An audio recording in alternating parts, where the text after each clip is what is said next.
It's time to add another verse into the song of Sir Waymar P. Royce. I am Matthew. I am Lucas. And I just wanted to give a shout out because I feel like we haven't been. Another shout out to my friend Mike. He did the music for the show that's playing right now beneath us. So thank you again. I always forget every week. So today's so episode. Awesome. It is. I always listen to it. Like I know it's based off of the Game of Thrones theme, but then like if I listen to it, because I put it underneath and I always have the start place and the edit and the ending place and everything, and it always just gets stuck in my head, and I'm like, it's just different enough. And like when like all of the instruments come in, it's like I'm like, oh my god, it's awesome. Definitely gets me in the mood to talk about it. Yeah, I should have probably listened to it again just before we talked. But today we are talking about episode 305, 306, 307, and 308. Yes. Yeah. Yep. So just to kind of give an update, Sir Waymar, what page are you on, or what POV are you on in A Bell of Beasts? No, combination of A Feast for Crows and A Dance of Dragons. Indeed. I am reading, Driga, Indeed. Also for shout out for one of our friends. By the way, we still need to get Mario's little me in there to kind of superimpose it over the song. But so, Mario, I'm sure you're listening. Whenever you can record that little sound bite, we'd love it. Just insert it right there in the beginning. Just as a lead on. It's not a bad idea. I could do that. But yes, to A Ball of Beasts. It is so what fans have done is they realize that, yes, Feast for Crows and A Dance with Dragons run chronologically together, even though they're in two separate books. And so these fans have, of course, they're fanatical, just like I suppose I am at this point. They've gone through the books and they have layered out a reading order so that way you can read both of the books at the same time to get the chronology down. And so that's what I've been doing. I think now I've probably read about 700 pages through it. And I'm still like 40% of the way through both of them. It just reminds me of Robert Jordan. Like he would have had to create a new form of book binding to get his last book released if he could have written the entire thing out as one go. So, yeah. I've encountered similar things with Robert Jordan's books too. By the way, I haven't finished Wheel of Time yet. That's next year's. I don't know if we'll do a podcast on it. Maybe probably not. Unless we decide to watch the show afterwards. We could do the same thing because I've read the first book of Wheel of Time as well. That's one that I'd want to go back to and reread, though. And that's also one where, like, we've talked about it before, and it's just like sometimes Wheel of Time is just crawling forward. So I can imagine a show being boring. No, I'm just kidding. No.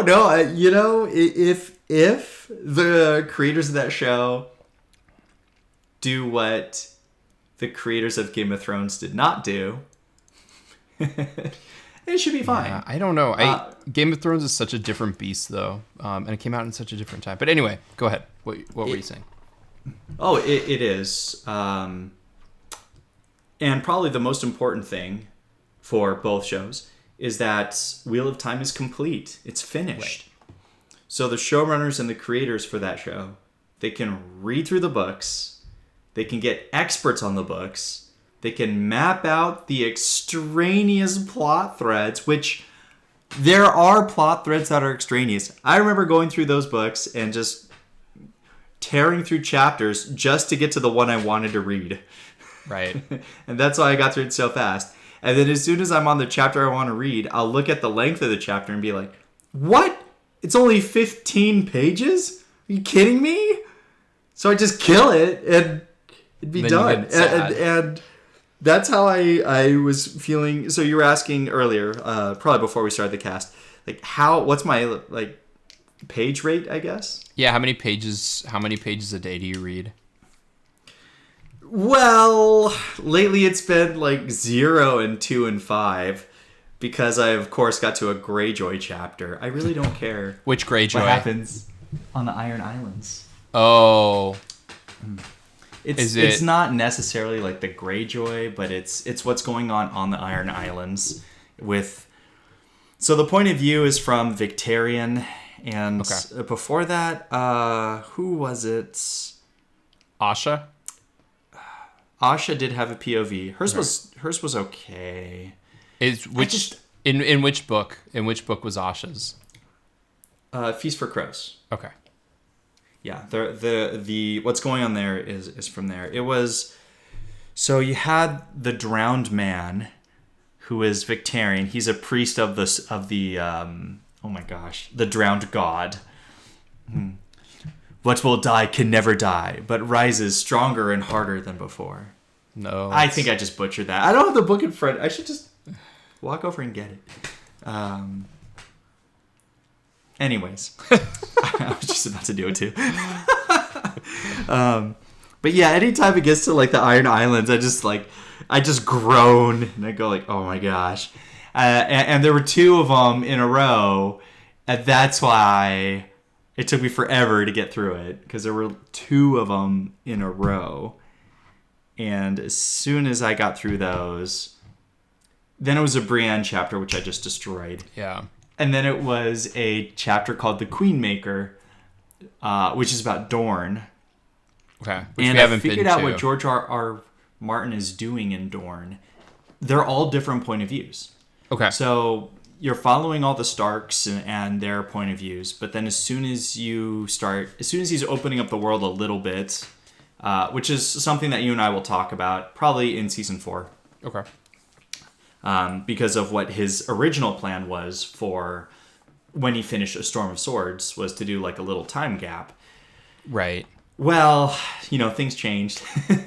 And in Dorne, there's like a lot of stuff going on. But each of the major things that are happening in Dorne, all of those are different point of views. So it's that same region, but all from different point of views. And that is really interesting to read.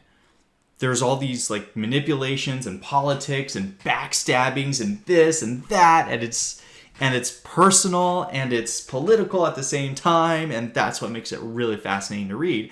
And he's doing, a literary trick of just having each event is from a different POV, and I've been completely loving and enjoying it.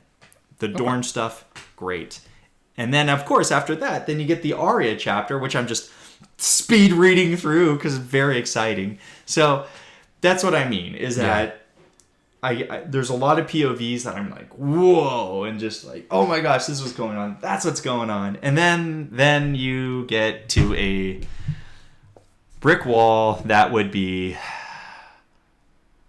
what's going on the Iron Islands. No, you could say you get to an iron wall. Just because I don't want to spend too much more time on it, but what is it about the Iron Islands? Like, do you understand the significance of it, or does it just feel like it's like off in its own world and it's not connecting? The second one. Okay. So it's the Daenerys thing from book 1, where it's just like Daenerys chapters come up and you're like, I don't feel like reading Misery. That doesn't have to do with anything else. And it's just talking about... Right! Yeah. Right, exactly. Okay. It's just sort of its own thing, and it's almost like the author is writing it just because he's tracking the history of what's going on in this time period. Okay. Instead of just like, let's do the interesting stuff. It's like, no, this is going on too. And as a reader, this is something that I think is interesting to get into, because I have it on. Okay. I have it on here for one of my notes for the next podcast. What does Brandon Sanderson say when he writes things? He has the 3 Ps. Do you remember what they are? Refresh if I tell you my memory. The first one, you will. Yeah, I know. Promise. Oh. Progress. Promise, progress, payoff. Yeah. Yes.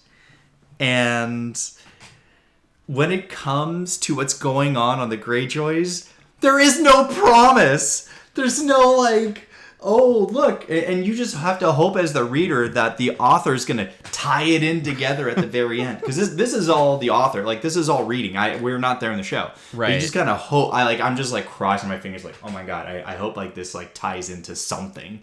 This isn't just kind of off in its own realm. But then at the end of that second chapter, yeah, something happened where it's like, oh, okay, I think this might tie it in, but I still don't care. Yeah. Like, why did it take him so long to get there? It was just like very frustrating to read because I didn't want to read it. I want to skip it. Yeah, I don't want to dwell too much on it. There's also like he's an established author, and so he probably has some self-indulgences that editors are afraid to say, why are you doing this? This might be one of them. He might just like really love the Greyjoy stuff. It's like, oh, this is really good. This stuff's great. It's really important. They drink seawater. And there's my opinion right there. If you want to know, I mean, what do you think about the Greyjoys and the Ironborn? Isn't it fascinating? They drink seawater. I'm sure there's a reason. I'm telling you, dude, I bet he loves writing those chapters. Like, he's just like, oh, I love these boat-faring people. This is great. I love it when they're ferrying their boats, and Asha Greyjoy, she's great, and I don't know. So, you had a question for me. I do. What is the name of the Lord of Light? And this is directly tied into the show. He has a name? He does. Roar! Or whatever. Oh. You told me Roar. that. I don't think they name him in the show, do they? Ooh. I don't think they name him. I thought they did. I think they just keep calling him the Lord of Light. Because us plebes can't handle having it named. That would be really cool in the show. Because you could create that sort of mystery. Like, ooh, who is this Lord of Light? Like, it's got to have a name. I thought they named him in the show. And, of course, in the books, like, you're reading about the Lord of Light, and they call him R'hllor and stuff. And you're like, oh, okay. Like, kind of jogs the memory. But I feel like we haven't heard the Lord of Light's actual name in the show for a while. If we ever did. It's weird to think that we're on season 3.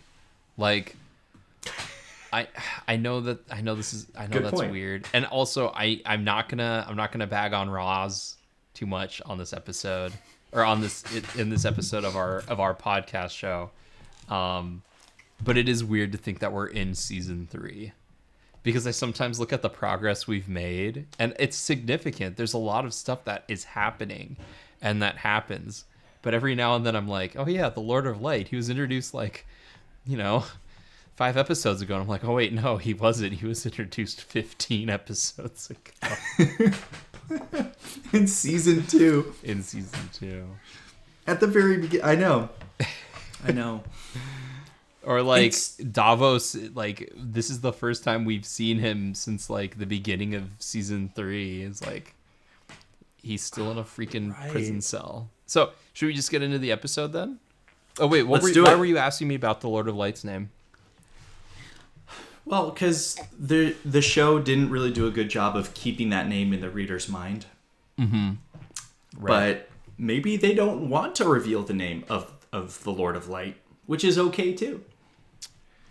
I mean, the show doesn't have... I think the show has like an admirable amount of faith in the audience. They introduce a couple of things just enough, but also I think they introduce some things where like it's just it's more convenient for them, or like they realize too late, like, oh no, we needed to tackle this thing. Let's shove it in. Like in this episode with Stannis' family.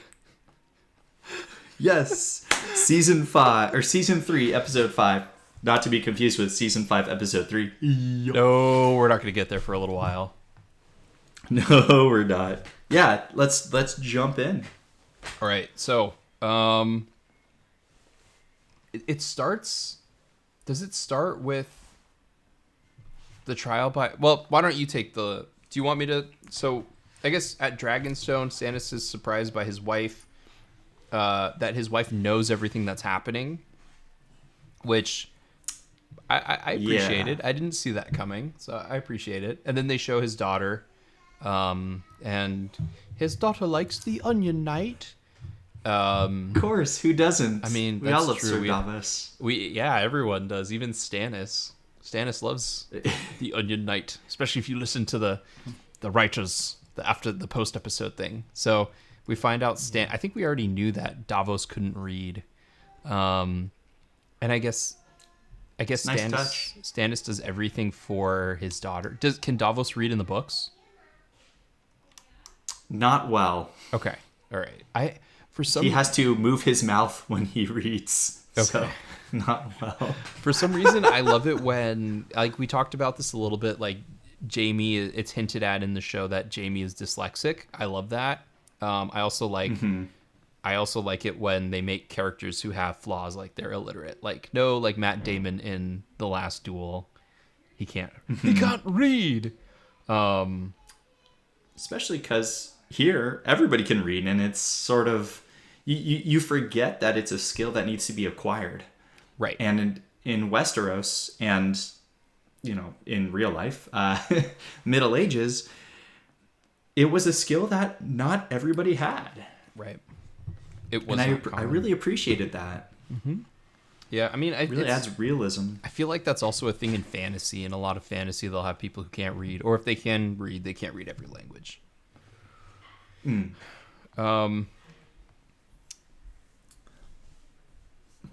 Okay. We have, of course, the Hound.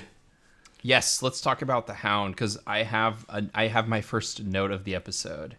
Oh, versus Beric Dondarrion. No, Beric Dondarrion. Now I see why you're so excited about Beric Dondarrion. Okay. Yeah. So he slashes his hand with the thing, with the sword, and he's got his eye patch and his scars over his neck, and later he takes off his shirt and you see the lance through his chest. And apparently, the mountain that rides has killed him 3 times. So he's killed back to life like 6. Yeah. But the Cleganes have done 4 out of those 6s. So I love the Hound. I think he's great. His fight scene against Beric Dondarrion, terribly edited. I have a note. Badly edited, but well choreographed. It's a shame because the actual fight itself is really interesting. And if they edited it in a more straightforward fashion, it would have been great. But they kept trying to push in on when their swords would come into contact. It was not well edited. So shame on you, editors. You give all of us a bad name. It was a bit jumpy, sort of like the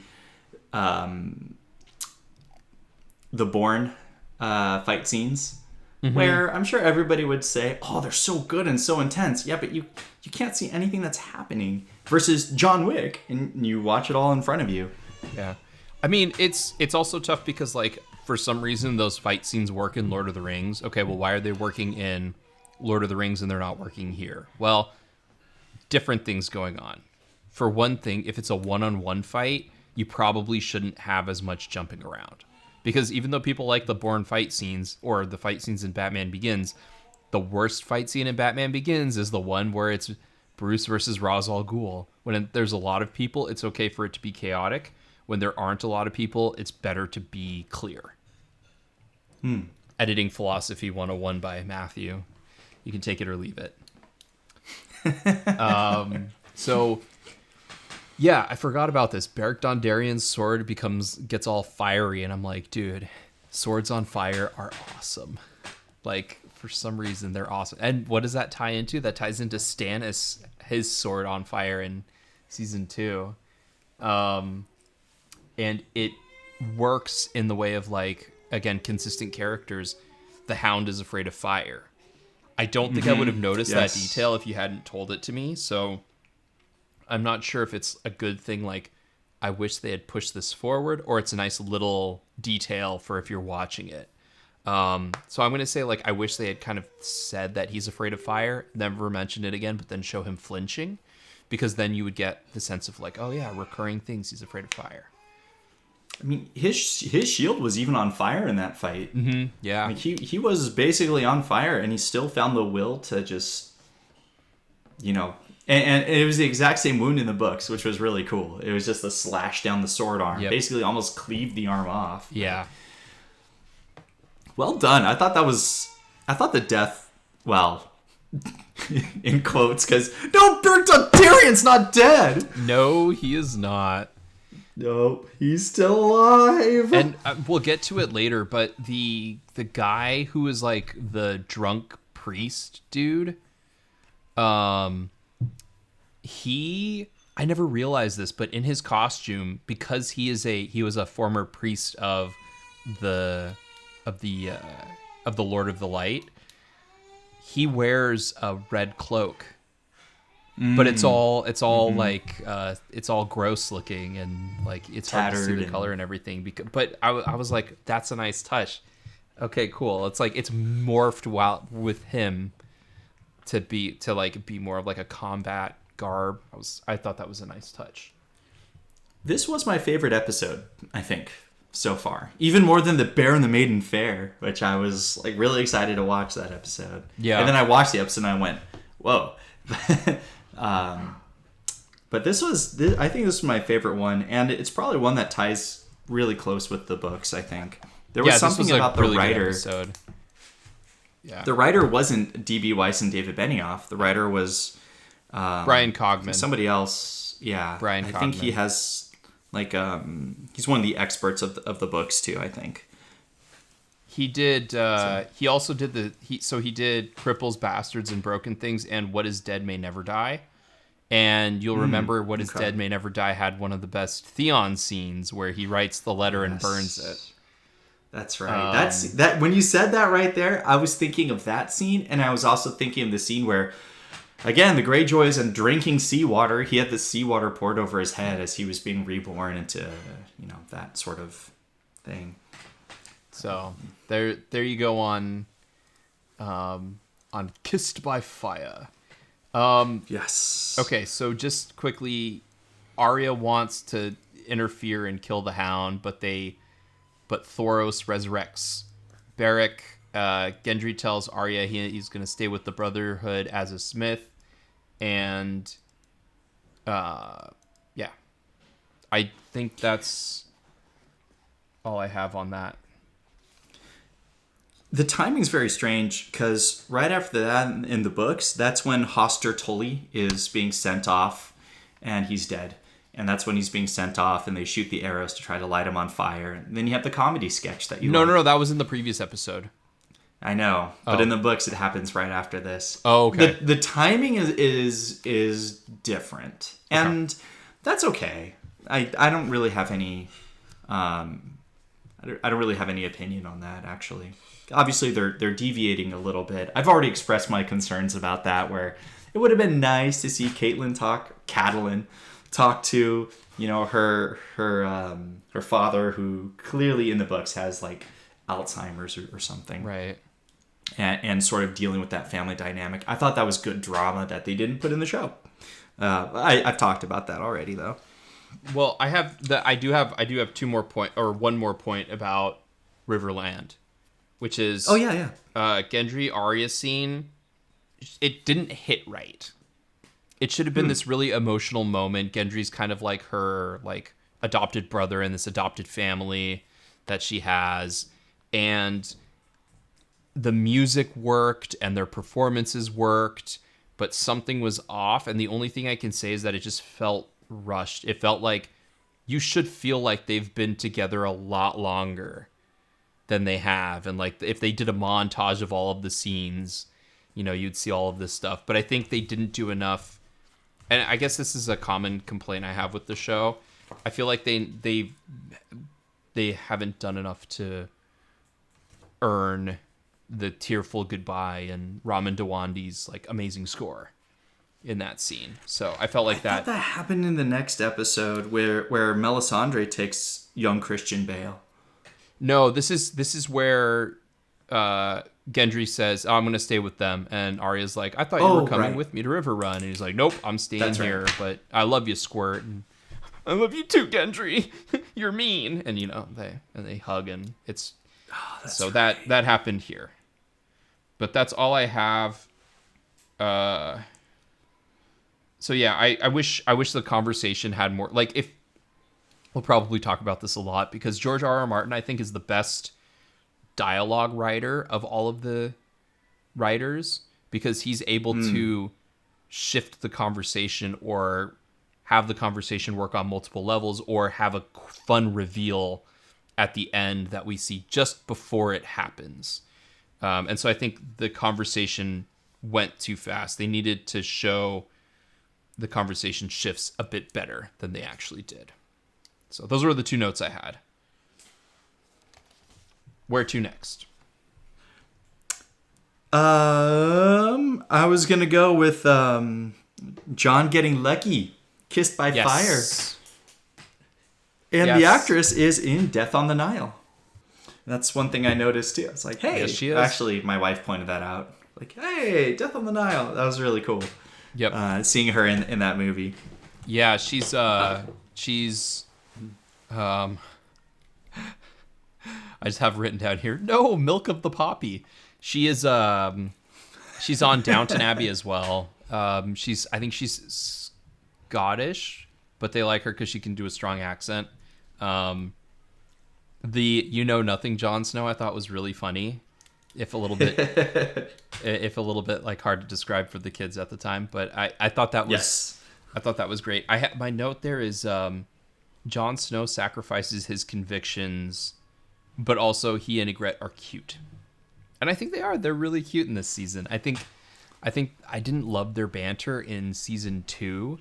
But I like their dynamic in season 3. Yes. A lot.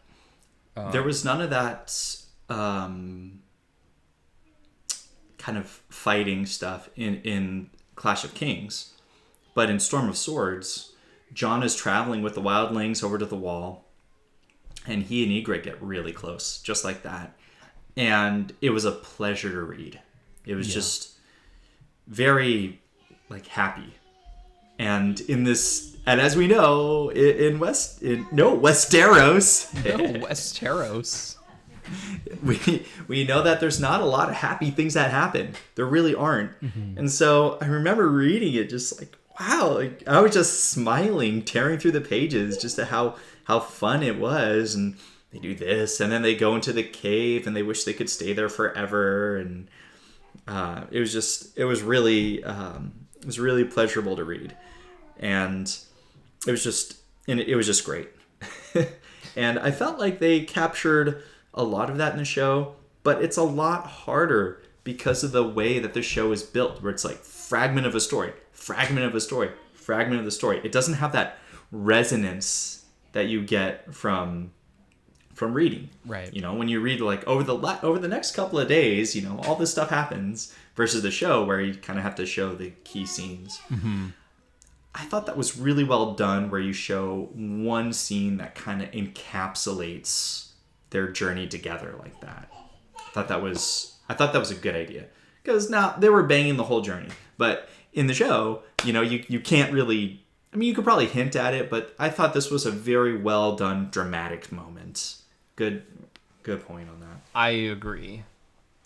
I don't think much else happens up there. Yeah, that's another problem you run into with the show, is he reveals the watch cycle of the Castle Black or whatever. But I agree, it was a good. I really like that scene. I actually kind of agree with you. I don't think it was my favorite episode of the series. I still think Blackwater is my favorite episode, because that's of the series.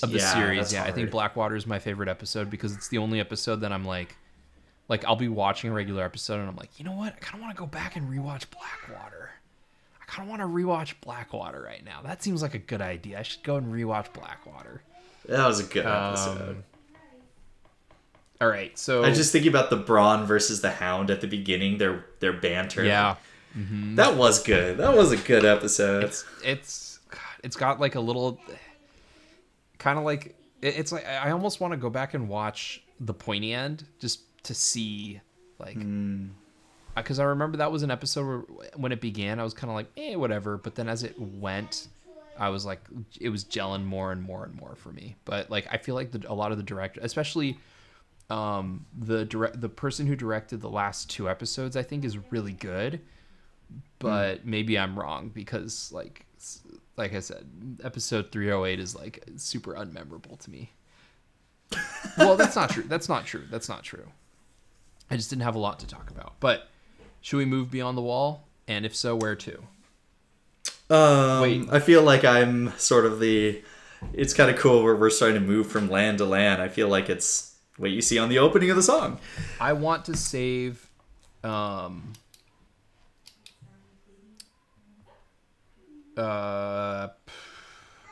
for the end, like the show does. Okay, so that's the only thing. I've got King's Landing. Sure. Where Tywin tells Tyrion and Cersei their matches. Yes. Is that this episode? I thought it was. Let's see. We find out yes. Yeah, that is this episode. Yeah. Because, they go in and Cersei's all smiling, like, ha ha ha ha ha ha. And he's like, are you kidding me? Right. Yeah, let's see. What do I have here? Let's see. We talked about that. So Oleana is great and very well written. I think maybe it's just the actress is doing a lot of work, but I don't know what she's like in the books. But I think I love how the actress is just like her version of it is just like, she's so tired of all of this BS that goes on, and she's very direct, but she knows how to play the game, and she can manipulate the tools in it. So I think she's great. She's very good. Okay. I don't actually have that much about that. I do. I'm so tired of Peter Baelish. Oh, for a second there, I was going to say one of the best parts about this episode is that Middlefinger wasn't in it. No. And then, oh yeah, he was. Peter Baelish, Middlefinger, can you help me rule the land of the Tyrells? Yes, my queen, I would love to help you rid the land of the Tyrells. Luckily, I have a man on the inside, both metaphorically and physically, and by that I mean with Loras, and it's great. Sansa, why don't you come away with me on my boat? That would be a great thing for you to do, is to come away with me on my boat. I don't even have anything written down. I just say, oh God, Peter Baelish. I'm over it. And I feel bad because I think a lot of people really like him and they like to hate him. I just find him excruciatingly annoying. I don't like him either. I feel like I've colored your opinion on him, except that you... No. It's in... it's next episode that they have another Baelish Varys. Oh, a classic Baelish Varys dialogue. Oh, you live for those scenes. Except I don't. Hate him. It's, there's that moment where Tywin is like, Cersei, you're smart, but you're not as smart as you think you are. That's how I feel about D.B. Weiss and David Benioff, who write the next episode. But we're not there yet. I find Baelish annoying. True. And there's also Dany's story. Yeah, let's shift over to Slaver's Bay. I like that because I like Jorah and Barristan fighting back and forth and trying to figure out who wants what. They're good together. They're good. It's really you can tell that there's tension between them, and they both have to advise Daenerys, and they both advise her differently. Mm-hmm. And sometimes they agree, but oftentimes they don't. But Daenerys does get to meet Grey Fox. No, the predecessor to Grey Fox, Grey Worm. Grey Worm. That's right. Daenerys. Who is awesome. What's I think a draft? everybody loves Grey Fox. I think he was just the best. He was just so awesome. Just, man, great casting choice. Great acting. Although, okay, how hard would it be to act like an Unsullied? From the actor's point of view. Would it just be standing stiff and okay? Yeah. Is there much to work with? So like my thing is like it's okay. So in filmmaking, there's this thing about shooting in black and white, because when you're younger, or like when you're a new filmmaker, you shoot in black and white. Well, back in the 90s, you'd shoot on black and white film because it was cheap. But then if you so like it didn't matter what you did, you weren't sure how to use it, you just shoot in black and white, and people would be like, oh, it looks pretty good because black and white, as long as you have some sort of interesting contrast, black and white footage looks good. Then you have like the master cinematographers who are like, yes, I need to shoot my black and white film. It's like a writer who's like, yes, I've written many novels, but I have not written the great American novel yet. So I want to go back and hand write every single detail. So it's that kind of thing. I feel like when you're an actor, when you're new, it's the easiest thing, and then when you're experienced, it's the most difficult thing. And the only difference is when you're new, you're too ignorant to know that you can be saying a lot by saying a little, and when you're experienced, you have to be very specific and particular about your motions. So there's my It's sort of like, it's not what you say, but how you say it kind of thing. It's how am I hanging my head? How does a person like this walk forward? How much attention do I need to put? What kind of weight shifts do I need to do?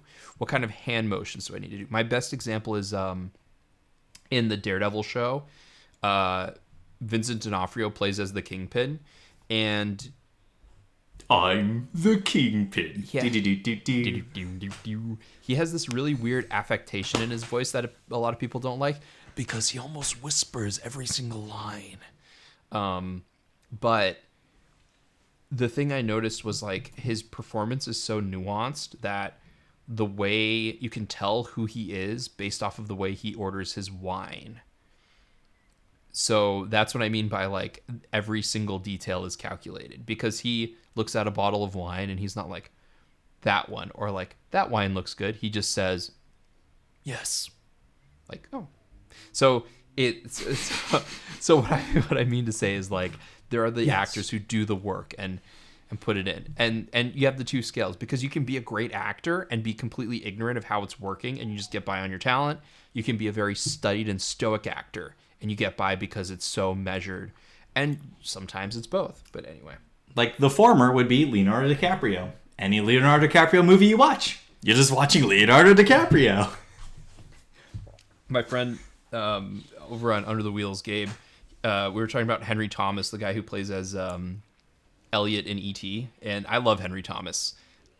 He's a lot older now, and like Gabe was Could've saying, fooled me. and I actually I find it funny, but Gabe was saying that Henry Thomas looks like the kind of actor who puts in so much work, and you can tell he's putting in so much work to put on a performance that doesn't feel like he put a lot of work into.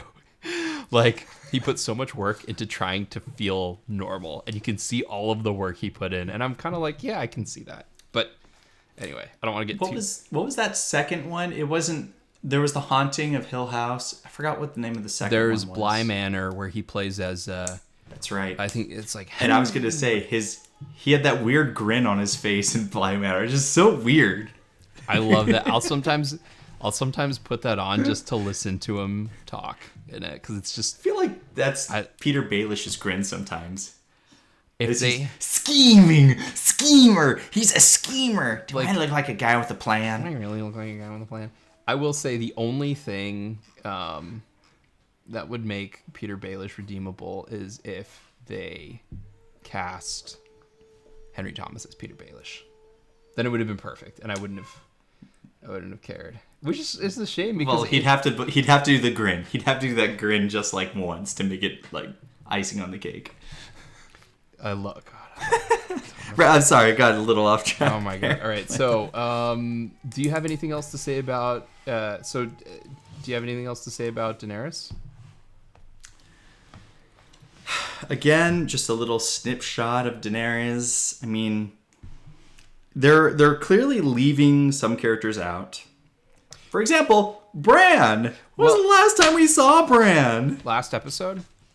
Oh, okay. I think. Well, I'll say this about Daenerys, that chapter, not to kind of leave it too much, but I did appreciate them talking about like what I'm sure this is in the novel too, but it's like, well, you don't have to go by that name. It was chosen for you. And he's like, no, it's the name that I had when I was given freedom. I was enslaved when I had the other name. And I was like, that's an interesting perspective to take.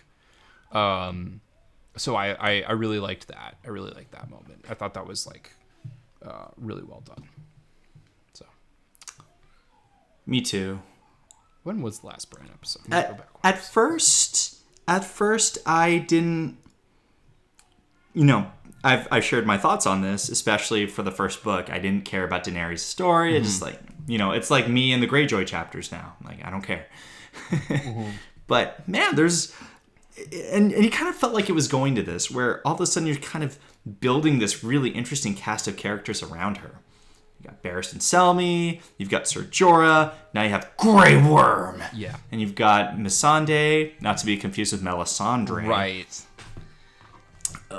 Yeah, okay, but Asha and Osha are too confusing. Okay. I know. Right. Part of it's George R.R. Martin's fault. Like, I'm just gonna say part of it is definitely George's fault. Like, because we're on a first name basis. But yeah, the showrunners, they can go take it. I wonder if they would have changed their mind if they realized how significant Asha was going to be. I don't know if she's super significant, but oh, they knew because these books. Dude, Dance was published. No, we think they knew, but as we watch the show, it's almost like maybe they knew, but I don't think so, because there's a lot of stuff that gets left on the cutting room floor that then they have to reverse engineer back into the show. Like, yes. Like with Stannis' family, it's like, why not introduce it at the beginning? Like, maybe they were afraid of like the girl that they get aging out. I don't know. Shireen. Like, it's really weird and kind of frustrating how much and how little work they did. And probably they just needed Brian Cogman to go in and just do more groundwork. Because they always say that he's like you said, he's like the historical, or he's the lore master. There are definitely, I'm very interested in getting through Dance. Yeah. Because then I can look at it and be like, okay, yes, not every storyline, not every scene was pertinent to the story. What were some of the things that they could cut? And when we get to a future episode, there is one that could be cut. It's along Arya's storyline, and there was some that could be cut, and then they did cut it. It was good. I appreciated it, but there was. Well, we'll get to it. Okay. Shall we move to Harrenhal? No. Oh, we're gonna go to River Run quickly. Ah, yes. So the Karstarks kill the kids. In a fit of anger, Robb says, "You're treasonous," and it's very unfair that he says they're treasonous at this point. Robb kills the main Karstark, even though everyone's like, "Show him mercy." Rickard Karstark. And then Robb is like right after he kills the Karstarks, Robb's like, "Ooh, you know what we should do? We should invade the Lannisters. Damn, I really wish we had the Karstarks army with us." To which I wrote my note. I feel like Robb is making a lot of dumb mistakes at this point. And as we've said in this podcast, and also because we know what's going to happen, when you start making dumb mistakes, bad things happen. Not righteous mistakes, not honorable mistakes, because the righteous and honorable thing to do would have been to kill Catelyn Stark because she committed treason. Or not even kill Catelyn Stark, but don't kill the Karstarks because they committed treason. Right. Keep him as prisoner. Yeah, my wife said that was the right move. It's just it's just a really, really dumb mistake. We didn't talk about. Remember, this isn't about the writers. This is about Rob. I know. Yes, I know.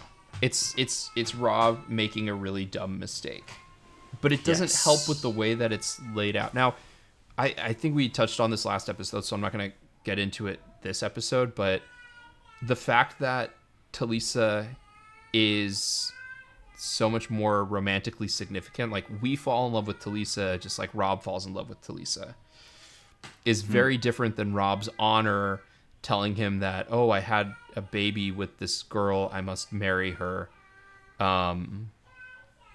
Like, I feel like that would have added another, like, that would have made it more significant and easier to be like, oh, Rob's making a lot of dumb mistakes.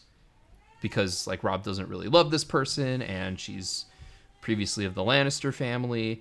But by Talisa being emotionally significant, it creates more tension for us because we're like, well, we want him to be happy, and he doesn't make a dumb mistake marrying her. It's like he had to because he loves her.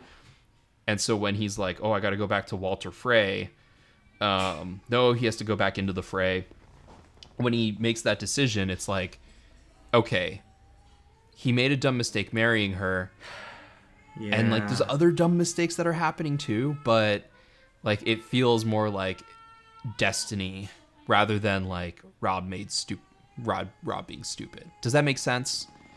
Like, the fact that we love Talisa makes it a much more difficult decision going the way that they have to go, and it makes Rob even dumber for killing the Karstarks.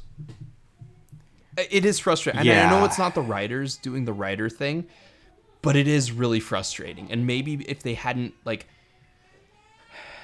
I think they're going for, like, situational irony by being like, oh, the army that I needed in order to do the thing I needed to do, I just got rid of.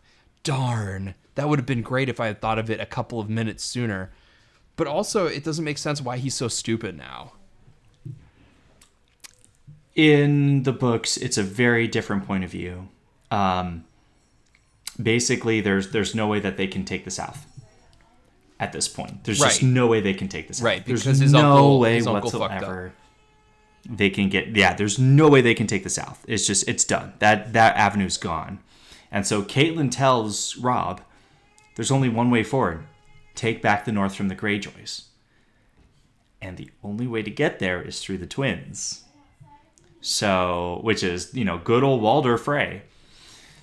So, that is very different than the TV show. For the TV show, Rob, the master strategist, he's not. Okay, let's be clear, he's not. Sure, they claim he's won every battle. But remember, it's his uncle. No, Brynden Blackfish, which, by the way, there's actually a really good scene in the book where Brynden Blackfish is talking to his brother, who's Catelyn's father, and they don't like each other. And it's, even in their old advanced age, even with Alzheimer's, they still don't like each other. I thought it was just it was a very dramatic scene. Okay. And they could have had really good actors, like, done something. It could have been, but it isn't. Anyways, in the books, the South's totally locked in. They got to go north, reclaim your homeland. Let's get it back. Let's get things right. And in the show, Rob, the master strategist, looks at the battlefield, looks at the board, because they set it up to where he is a really good strategist, or tactics, as Tyrion calls it. And he's looking at the board with all these, like, big chess pieces moving around. He's just like, oh, they're unguarded. Let's get them. And the map is out there. The map of Westeros is out there. No, you're not going to get them. Like, there's no way. I mean, I'm sorry, but there's not. But, of course, they build it in the show, and he's looking at it, and the music's rising, and you're like, oh, yeah, you can totally get it. Oh, wait, you need an army. And there's only one army that you could possibly ever get, and that's that guy. It just was like... So it's too contrived in the show? Oh, yeah. Yeah. That's how I felt. He should have gone back to rescue the North. They should have had that be his motivation instead of attack. Well, but the problem Rock. is they don't have to because the Boltons already secured it. Duh. Oh, that's right. Yes, that's right. Did that happen in the book? Thank you.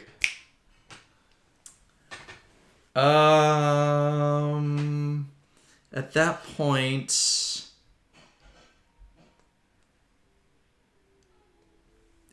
that point, I think they just wanted to reclaim the North. Which makes sense. But Yeah, not Winterfell, but just the North. But also, like, Rob's a different character in the book because we don't spend that much time with him. Which is the thing that I have to keep going back to. Is like, instead of putting in, and again, this is kind of dumb and probably petty, but like, instead of putting in reps to make you really care about Caitlyn, which they should have been doing since the beginning, Yes. they instead decide to spend a lot of time developing a relationship between Talisa and Rob. It's an interesting direction they went to. And that would be interesting discussion to make with every, like, a lot of people in the room. What storyline is more dramatic? And that's an okay discussion to have. Okay. Especially where things are heading, because you totally do. If you're running the show, you know where things are going to go. Right. And that would be a very interesting discussion to have, because you might say, yeah, we can create this whole thing going with Rob. But then here we go. Brandon Sanderson. Promise, progress, payoff. You have the promise. Oh, the young wolf. He's won every battle. What a fighter. What a strategist. Oh, it's him versus the Lannisters. Oh, man. Now he's gonna go for it. He's gonna do it. And then the progress. Oh, man, he's getting boxed in on all sides. This is not looking good. And I do... There was another thing, too. So the Greyjoys actually held something called Moat Caitlin. Right. Or Moat Cailin. Yeah, I remember here. I know that as a thing. Moat Cailin. And it has never been taken from the south, which is the direction Rob was going. But he had this, like, really good plan of how to do it. And as the reader, I was like, oh my gosh, this is awesome. Mm-hmm. We'll see what happens in the next episode. But, there you go. You have the promise, you have the progress. He's getting boxed in on all sides. And then, we'll get to the payoff. And I don't know. I thought that it was... You really like Talisa. Talisa's awesome character. Great job. But it's just... I don't know. You got to go north to go south? Like, it just... I don't know. It just felt contrived. Yeah. Like, again, like, okay, well, now we have to kill the Karstarks. How are we going to get rid of the Karstarks? Because that's the only way that they would actually need a large enough army in order to attack. Even though we have no idea how big the army is, and it doesn't really matter. I do like the idea of, like, you're right. No, you're right. I love the idea in theory of, hey, whatever, the Red Keep is unguarded because Tywin is gone, Tyrion is gone, Jaime is gone. They don't have anyone else there. But then it's like, yeah, except for the fact that, like, Tywin is smart. Casterly Rock. Casterly Rock. You're right. Yeah. Casterly Rock. It's like, yeah, but Tywin is smart. So obviously he left some sort of fortification, defenses, someone smart there. So if you actually think about it really hard, it doesn't make any sense as to why they would go. Like, surface level, yeah, it makes sense. But everything else is like, one, it's harder to take a keep than to hold a keep. And two, yes, like, it feels extra contrived and it doesn't work on, like, it's just, it, instead of you being like, oh man, that sucks, you're like, oh man, that's dumb. It's like, did you ever see The Mist? I did not. Okay. I'm trying to think of another one. Okay. Wasn't that a video game? No, not Mist. MYST? No, Mist with a Y. In Romeo and Juliet, in the 1997 one, Romeo takes the Romeo poison. plus Juliet? What? Romeo plus Juliet. Romeo plus Juliet equals interesting. With guns But that like, are swords. he drinks the poison and then opens his eyes and sees Juliet, and you're like, okay, but like if he had just waited in that particular one, if he had waited 10 more seconds, then it would have been fine. So now it feels dumb and cheap. Whereas in the actual play, it's like it's a good time later, and like Juliet takes a while to come around, and there's a lot of other things happening that interfere fate-wise with everything going on. So, do you have anything else to say about the Riverlands? Or no, not the Riverlands, River Run? No, I don't think so. I just remember in that moment where it's just like, we're going to take Casterly Rock. I was just like, can you now? And, I didn't even think about, I'm glad you brought this up because I forgot to think about this. But yeah, I need to open up the maps that my sister-in-law gave me. These beautiful, really large maps. I could probably look at it and map out. Okay, yeah, where are you again? Oh yeah, you're in Harrenhal. Okay, or actually River Run at that point. Okay, where's River Run? Where's Casterly Rock? What's in... And here's the other thing. What's in between? How are you going to do supply lines? It's a lot to move an army in medieval times. And hear me out here. Hear me out. This is where everybody says, oh, you think that's the most crazy, unbelievable thing in Game of Thrones? What about dragons? Like, look, this was supposed to be a real world, right, with these things in it. So, yeah, like, let's look at some of these details. And if you're like, well, maybe the show has Casterly Rock in a different location. I don't know. Do we not see a map of Westeros at the beginning of every episode? Maybe. Okay, I'm done now. Yeah, it's okay. No, I agree with you. It's not the reality, like it's about the reality of the show, and in the reality of the show and the universe, even though there are dragons and there's magic, you can't use that in order to move your army. So you set up the metrics of the reality of the situation, which brings us to Harrenhal, I think. Oh, with Roose Bolton. Just quickly, because I had pickled babies written down in notes, and I forgot where, and it was because of Stannis' wife had pickled their child. So it reminded me of Nightmare Alley, where you see pickled babies, and it's just as creepy there as it was in there. So yeah, it was very creepy. Yeah. That's. Can you tell his wife is nuts? It's like, oh, okay, yeah, I'm glad. That whole streak of us being fine with women, it's keep that torch burning, Brian Cogman. Keep that torch burning. Alex Graves isn't my favorite of the directors, but he did do a fantastic job with the stuff at Harrenhal. So yes, Roose Bolton frees. Brienne sends Jaime to Qyburn. Qyburn? No, Qyburn. Maester. That's right. Okay. Yeah, Qyburn is awesome. Without a chain. So far. Even though he's very crafty. Yeah, even though he's creepy. He's like the old school, the early physicians who experimented on dead bodies and injured people.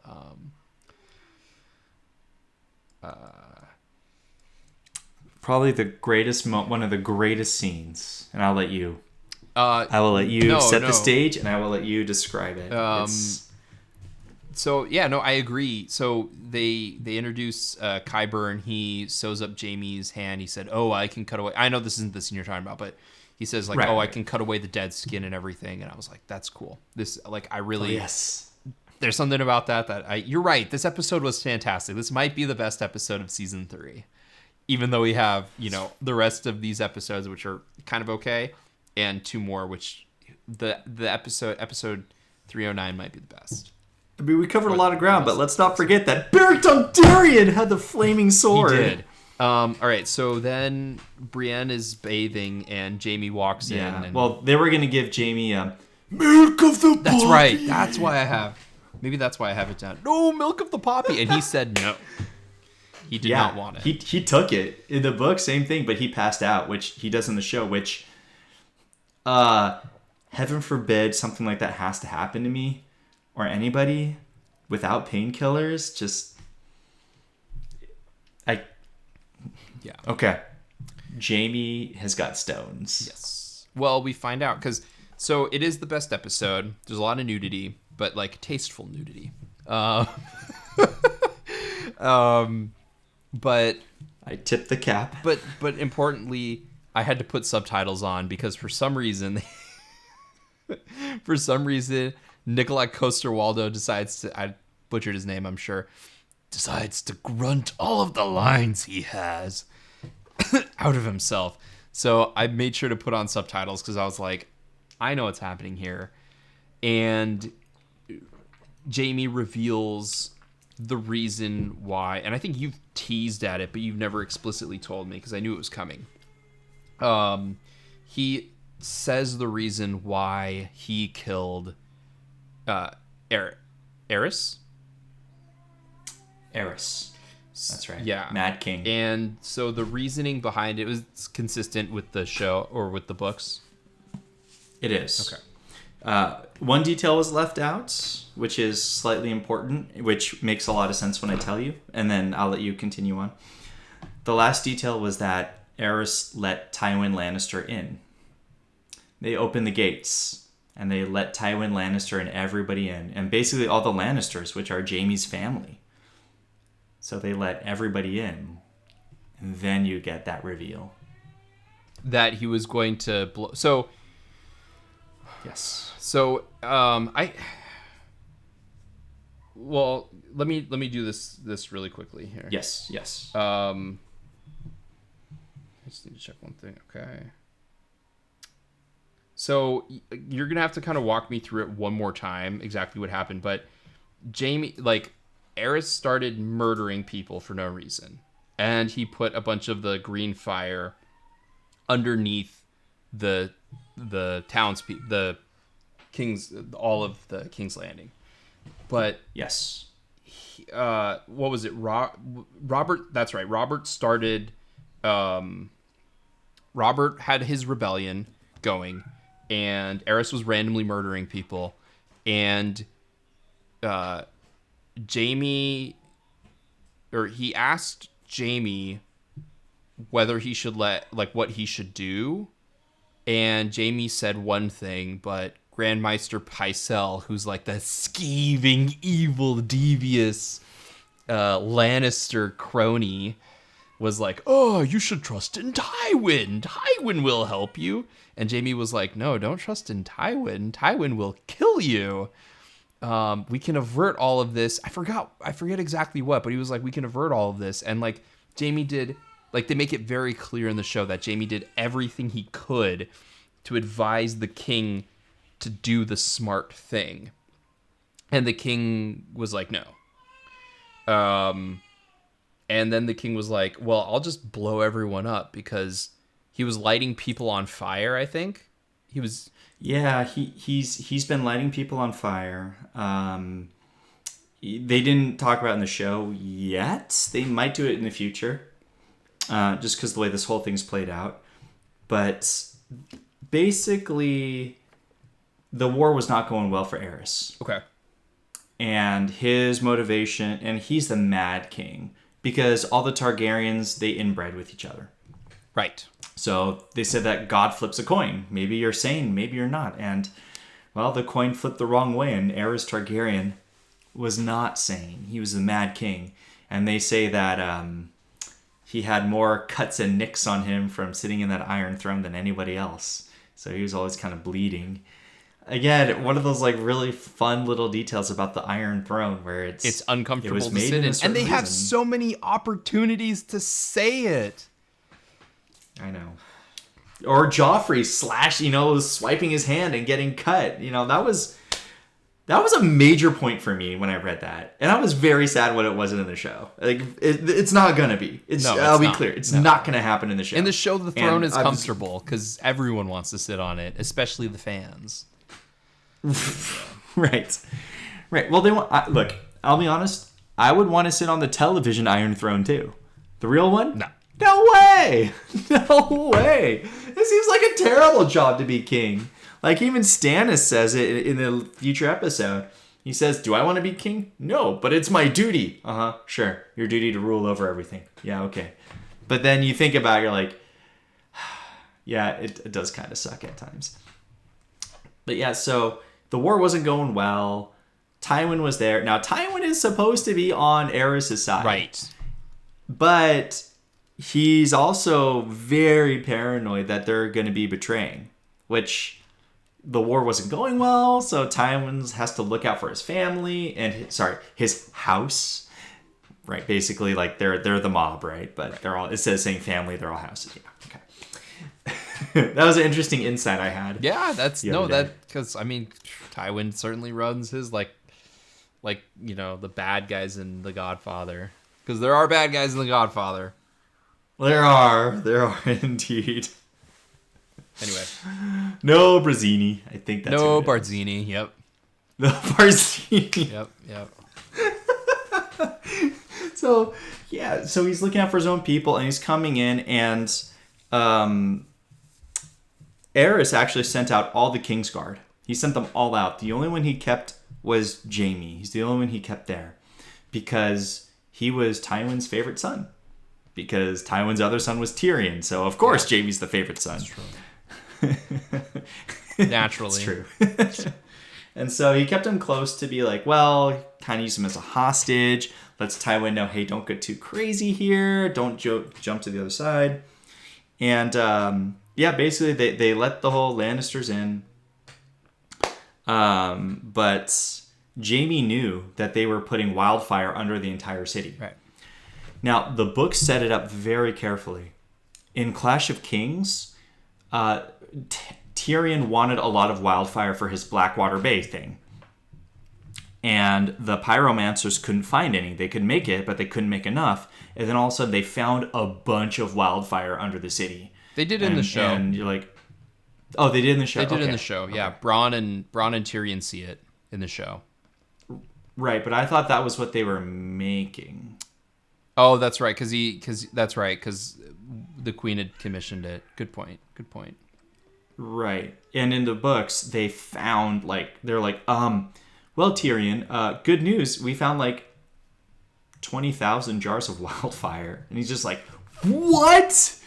He's just like, yeah, we got lucky and we stumbled upon it. And now now with this, it sort of fits it together. We're like, oh, the Mad King's been burying wildfire all over there. And Tywin was coming to the city, and I remember from the first season, I think somebody asked Jaime, tell me, what was the king's final words before you slew him? And Jaime looked up and just said, burn them all. Burn them all. And now you knew that was an order. It wasn't him going crazy or insane with his scheming, handlebar twirling mustache. It was an order to actually burn down the entire city. If I can't have it, nobody else will. Yeah, that was the mindset. And it's not like it's gonna kill him. He's gonna live. What was that thing? Right, because he can live through Dragonfire. There was something he was doing where it was like, oh, you want to fight me? Okay. Let's both step into a flame, and whoever lives wins. What was that about? Right, that was how Eddard's brother and father died. Brandon Stark and his father, Rickard Stark, not to be confused with Rickard Karstark, who was the one that, Robb just killed. Or Rickon Stark. Right? No, Shaggy Dog. No. It was Rickon. I mean, I have the books in front of me. I just flipped to the appendix. No. We don't have time for that. We don't have time for that. Right, exactly.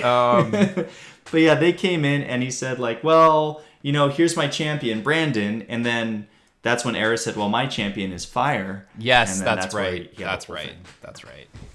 So, he's absolutely going nuts. And Jaime did he saved everybody. He's one of the most misunderstood characters in the entire world. Important. It's just fascinating. What I also what I love about that, I love that whole scene. That whole scene is so good.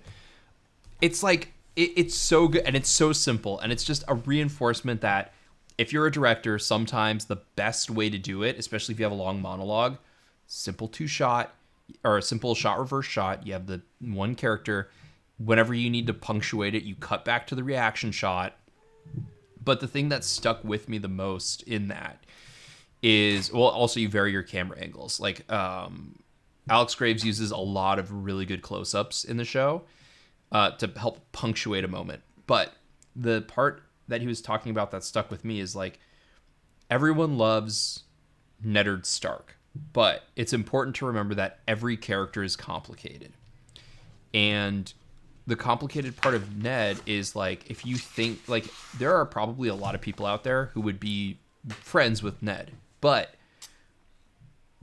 Jaime shoves his sword through because he wants to save everyone in the city. And he realizes that in this moment, nothing is more important than saving the city. And I forget exactly what he says. He's like, he shoved his sword in and then he cut his throat or something. And it's like, oh, it's so good. So good. I want to rewatch it right now. But yeah, he said, that was and a good scene. Ned came in and didn't even ask for my side of the story. He looked at me and just assumed.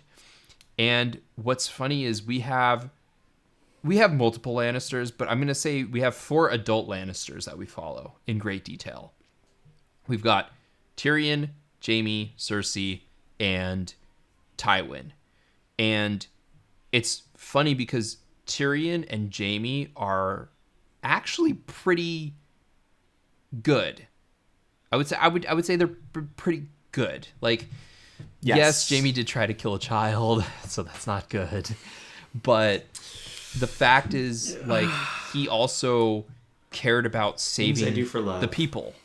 Right? Well, what does he do for love? The love of the people. He will kill a king. He will do, in that moment, that was the right thing to do, was to kill the king. And so and then he succumbs to his wounds and the Kingslayer needs help. Or he's like, please call me Sir Jaime. And at one point she changes, instead of calling him the Kingslayer, she's like, Sir Jaime needs help or something like that. So it's Jen noticed that too. So good. She noticed that right away. So good. All of a sudden, like, Brienne heard the history. She knew what happened.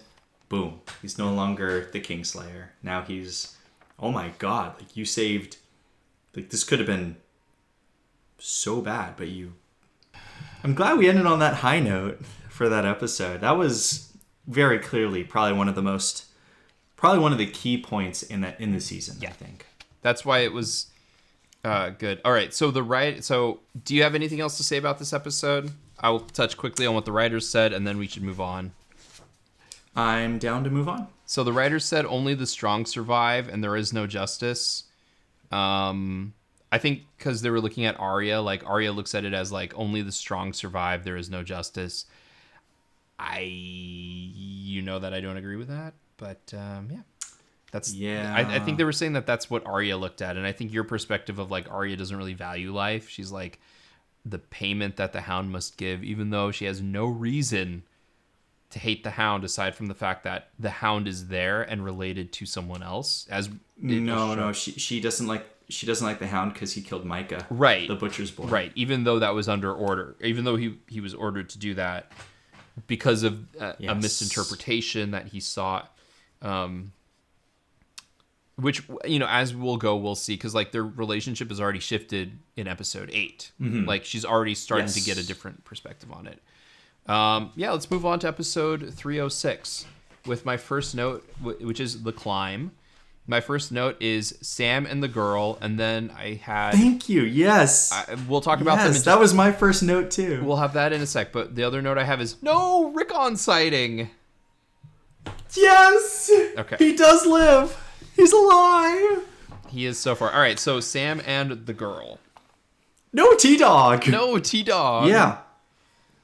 So, I'm going to complain. Okay. Opening shot, T-Dog shows Gilly the dagger. Yes.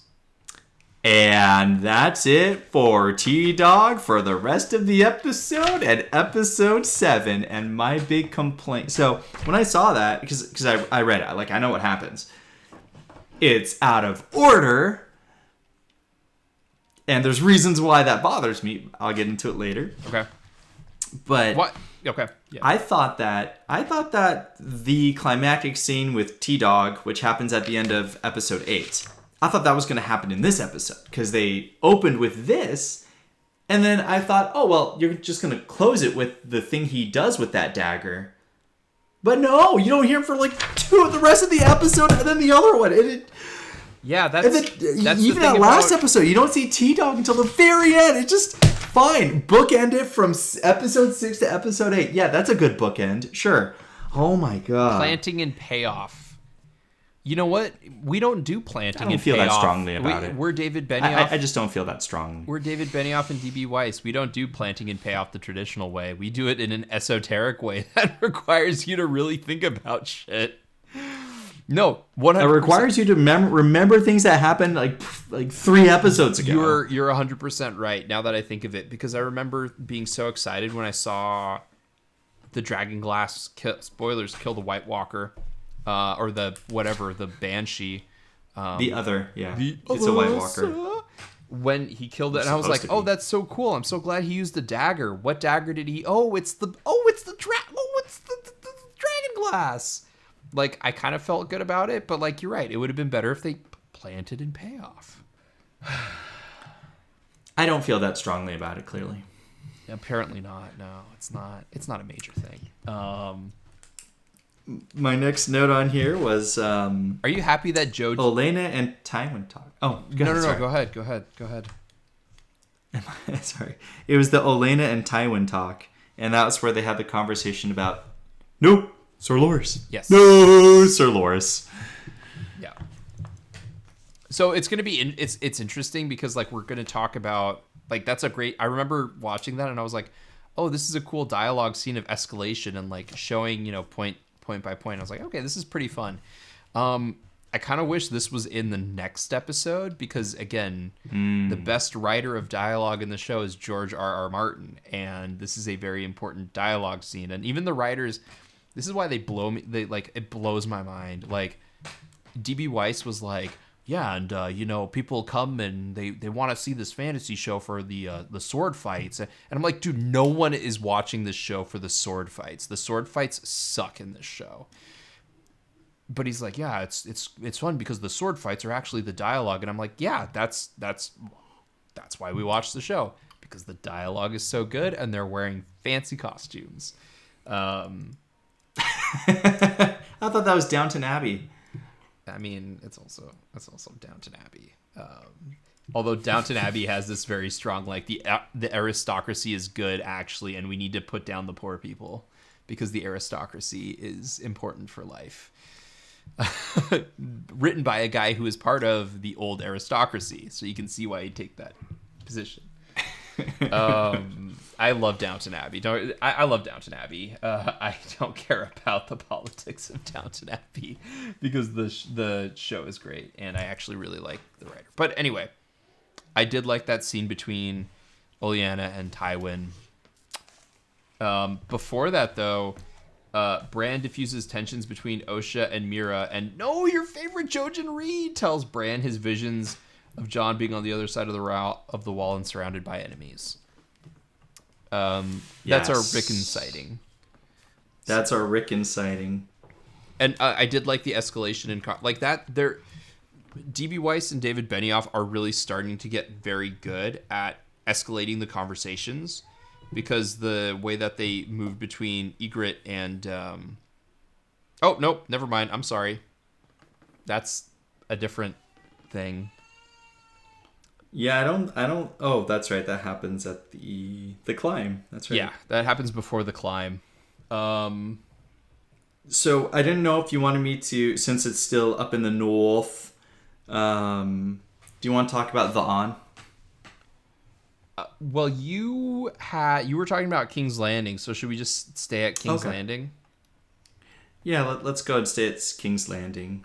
Okay, I'm cool with that. So, yeah, for some reason she breaks a pen of Tywin's, which would upset me. Next in the plot, according to Wikipedia, Tyrion accuses Cersei of trying to have Tyrion killed in the Battle of Blackwater. But then I don't know if this is the way it is in the book, but then like her misdirection and her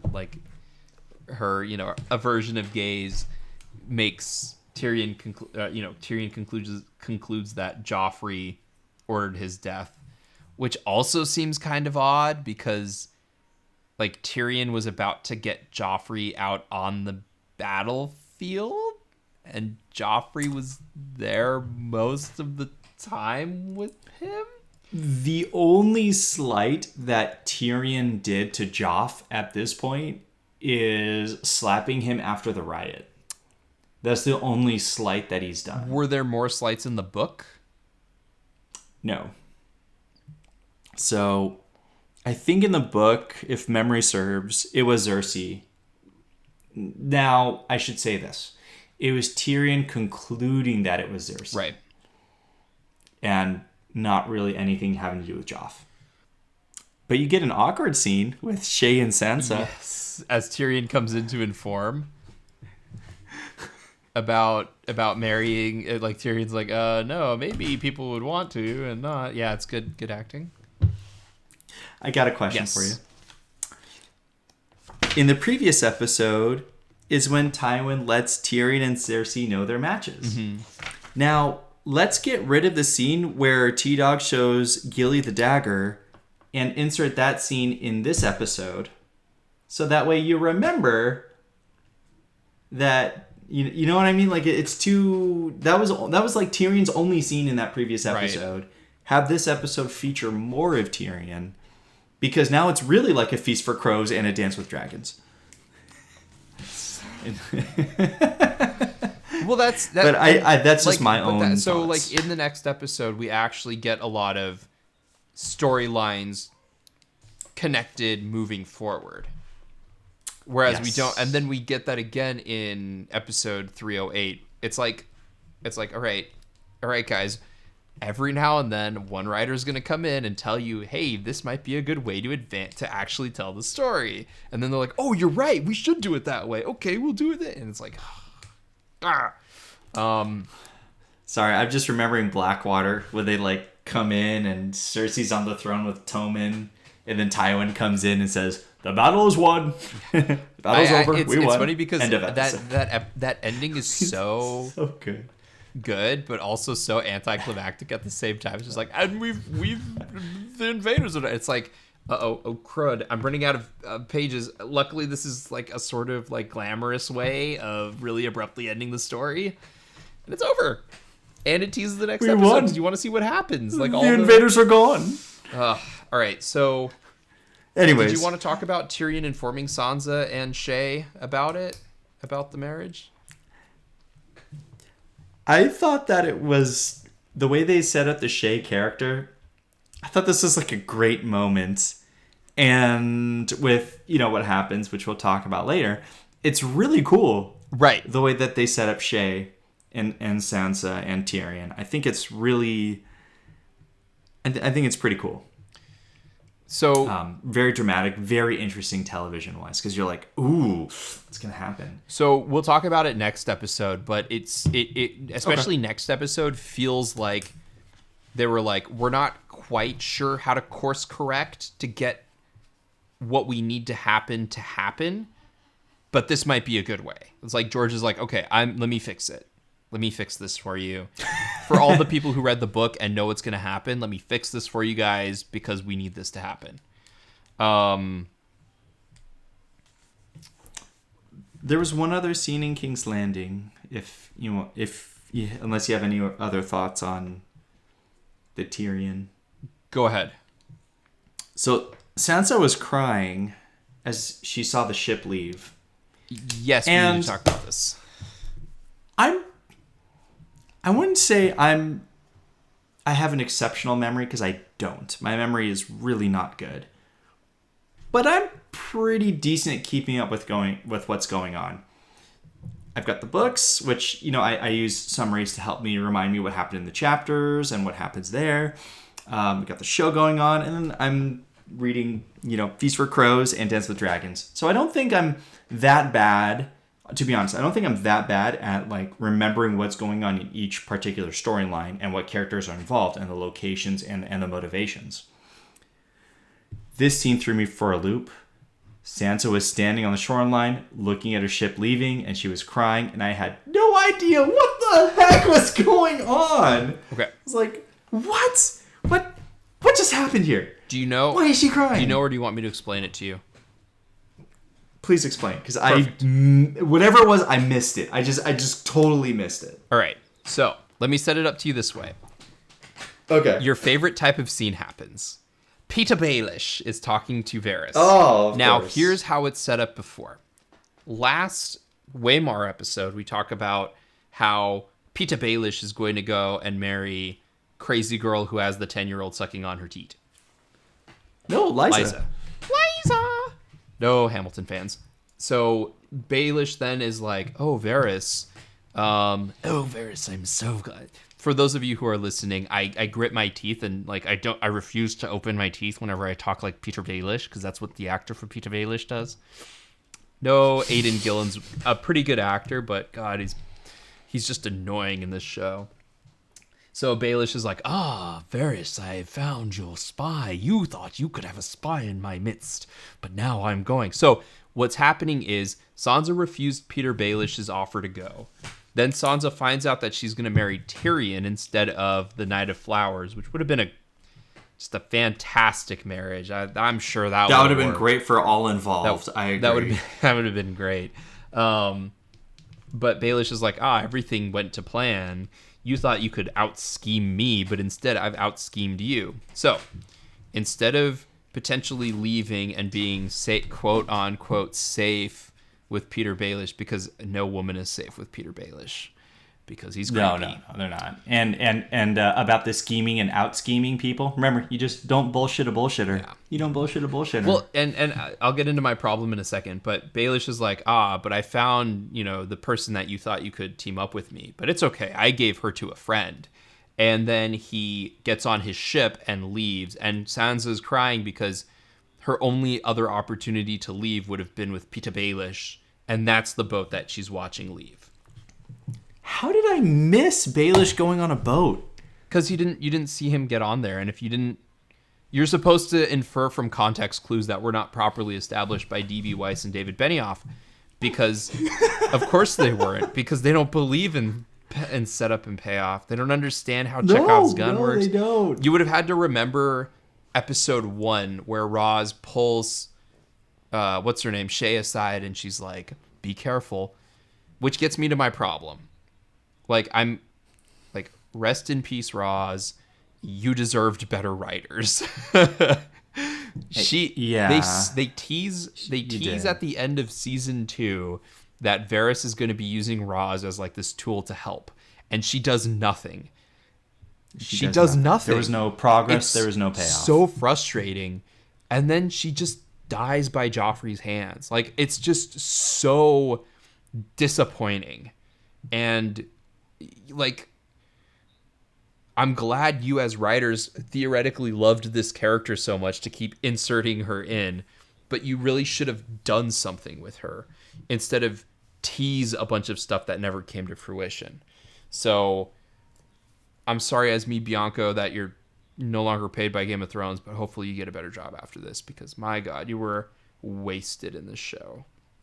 The show failed you.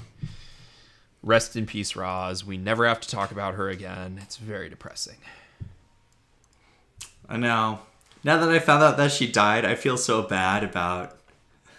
I'm like, complaining about her all the time. Then she's dead. I'm like, but they used her about it. Like, about it this way. They treated her about as well as they thought that they should treat her. Because, like, they just used her for nude scenes and then killed her off right when she could have been interesting. They refused to use her properly. Like, as a character. And they didn't even use her in an interesting way when she could have been spying on the spy and this and this. Yep. Instead, as you pointed out, they got their information from other sources. I don't think they ever got any information out of Roz. No justice for Roz. So she was really no justice for Roz. No justice for Roz. And ready for this one? I also think that the showrunners had gotten a lot of feedback for the character Roz and were like, okay, fans don't like her. we're just gonna axe her. It's a shame, and I think that happens a lot where it's like, yeah, I get it. Fans don't like the character, but eventually they might like the character if you put work into it and use them properly. But that didn't happen. So, one thing about the Varys conversation I liked was, of course, the actor delivering the line. I know your feelings about Middlefinger, and I was a little bit annoyed too, but I thought this was a really cool line. Oh, Varys, chaos is what it is, and that's the ladder you climb. And then right away, boom, smash cut to vertical cut to the actual climbing on the wall. That was cool. You want to talk about so let's just smash cut to the north. Let's smash cut to the north. To be on the wall. Let's finish it up. Bam! The climbing was awesome. That was so cool. Yeah. That was just great, excellent drama. Of course, I have a feeling I know what you're going to say. You're going to say it was a little cliche. I'm waiting for you to nod. Like, yeah. Oh, no. My note about that is, like, I hated the movie Vertical Limit, so watching this was very hard, but it was good. So we're gonna rewind a little bit because the escalation in conversation between Ygritte and Jon Snow was really good about how they're like bantering, and then all of a sudden she's like, "I know you're a crow," and he's like, "Oh, but if you know I'm a crow, you're with the wildlings," and she's like, "No, we're connected to each other," and so like I love that. I like how that escalated, and you're like, by the end you're like, yeah, I buy that these two people love each other. Yeah. And then it's solidified as they're climbing up the wall. And like the thing is, if I'm Pirates of the Caribbean Mackenzie Crook, I would cut the rope. Again, vertical limit, you cut the rope. That's dead weight, you can only hold on to so much. And yeah, I understand that it turns into cliffhanger where he's like swinging and he's like and trying to get on with the poleaxe.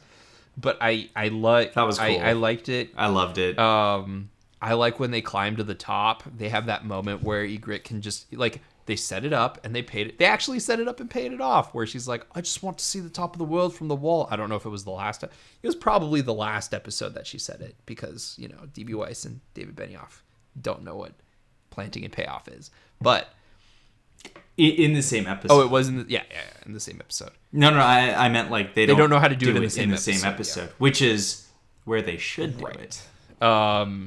But I do like when they get to the top of the wall and then they have that moment and she gets to see it from the top, and like they don't squander that moment. Like they actually have a great shot of like beautiful vistas.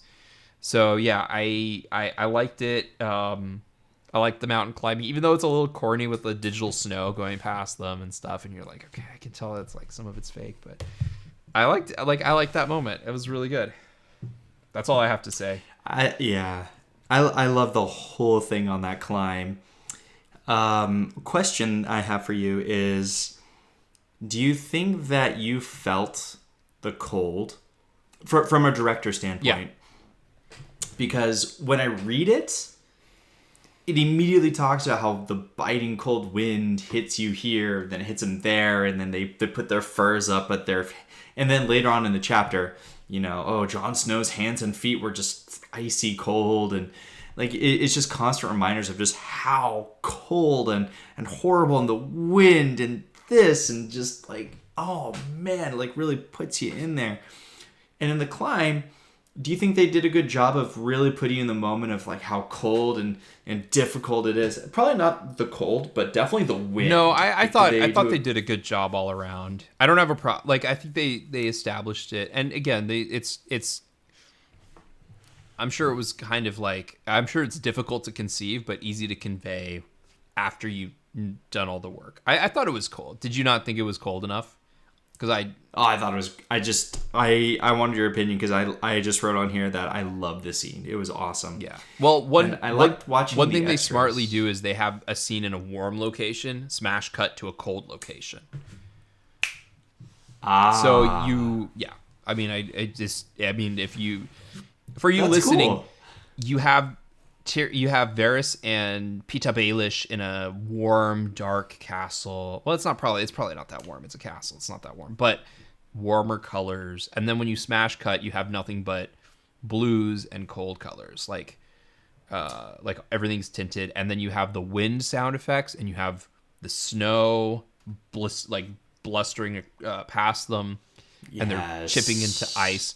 And the performers are giving a good performance to convey that it's cold, even though like it's cold, but also they would be warm because rock climbing is difficult and it generates a lot of sweat. But yeah, that's really interesting because those are things that I didn't think about too much, and it would subconsciously hit. Like the color choices. Yeah. That's something that I would not have thought of, where you're like, oh yeah, do the color change, and then you do warm location to a cold location. That's very insightful. Yeah. I mean, it helps. I think it was just accidental that happened. It was just like a stroke of luck.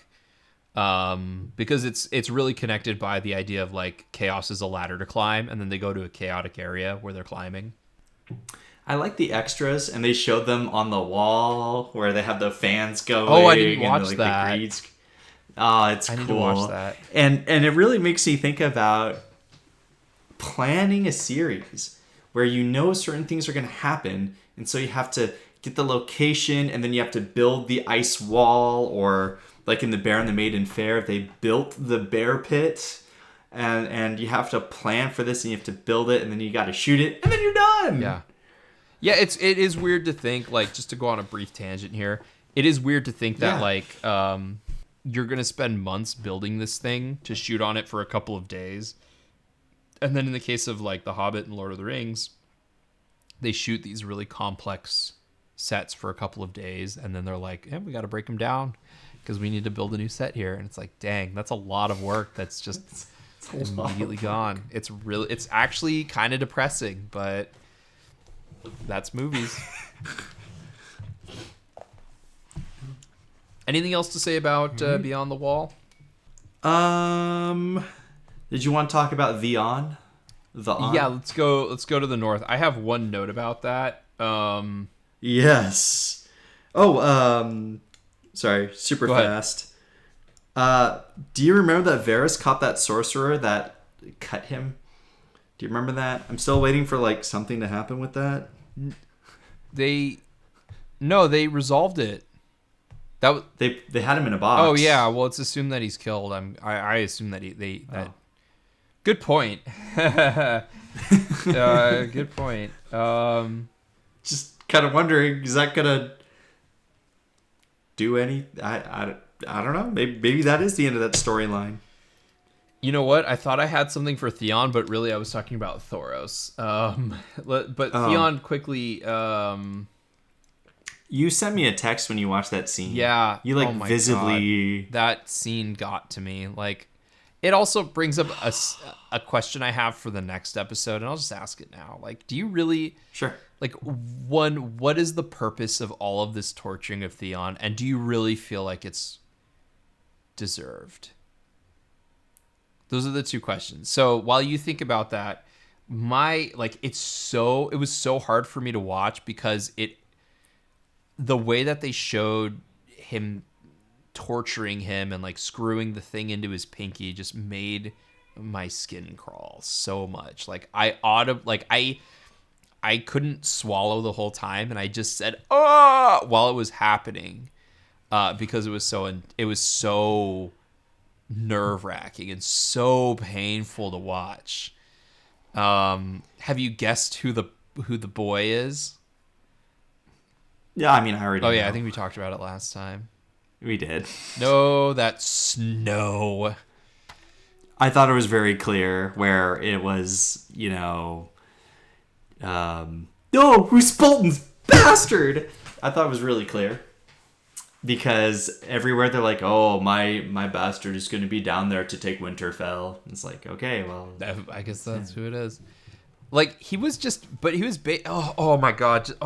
Just thinking about it makes my skin crawl. Oh my God. It was... I don't like the name that I've heard tossed around for scenes like that is torture porn. Yeah. And, yeah, I just... Oh, my... Like the So they don't have the X. The X, so far, I haven't seen it in the books. There was no like mention of it. I did get to a Theon chapter. Oh. Okay, I'm gonna put this in here, but I might cut it out. My name's Reek. Yes, those chapters. it is. That's right. To think. The POV, the chapter name is Reek. Yeah, that's right. And so I did read. I did read to my wife the description of Ramsay Snow. Mm-hmm. And it is not the actor's likeness portrayed whatsoever. People love this guy as Ramsay Snow. Like, they hate Ramsay Snow, but they love this guy as Ramsay Snow. So what is... Yeah, no. My wife's like... Because she watched the show. She does not like Ramsay at all. No. She's like, No. Ramsay Snow. Yeah. Oh. People don't like Ramsay Snow. And it's... we gotta put a pin in him. Okay. But what's his description in the book? Like, I was gonna tell you things about the future. I'd have to get Feast for Crows. Well, like, what's the general gist? I do remember that he's larger, and he's hunched shoulder. He's hunchback. So he's a much bigger character. He's hunchback, and he's not a very good looking person. I wonder, like, well, one, it'd be hard to cast, but two, it gets into a problem. Yeah. I know this happens with like Harry Potter, where it's like, if a person is really undesirable, they're either like excruciatingly thin and angular, or they're just really fat. I wonder if it's a similar thing where like George R.R. Martin, like not George R.R. Martin, but like it's potentially an issue if you have Ramsay Snow as like this like person with a disability or like a deformity. It's a lot worse in Lord of the Rings, where all of the orcs are like heavily deformed and like... Yeah, but they're orcs. Yeah, okay, but still, like, it's still like they're embracing like our heroes are gonna kill a bunch of people with deformities. Like, that's kind of a bad look that you don't think about, but it's a bad look. Well, remember, in these books, Tyrion is one of the good guys, and he's they call him the Imp. Right. That's true. And Bran is also one of the main protagonists, and he is a cripple. That's true. So, and you can't have all the bad guys looking glorious. No, in fact, a lot of the bad guys look good. So, they do. If you, depending on how you define them, I mean, like Joffrey's not an ugly person on the outside. No, and in the books, he's quite the charmer. Yeah. And I don't think having a hunched shoulders and just being a little bit larger necessarily makes you like deformed or anything. Mm-hmm. But I have to get the book. He doesn't have a clean haircut. Right. He's kind of gross looking, and everybody looks down on him. He's a bastard. Everybody looks down on him. But that was a scene that I read.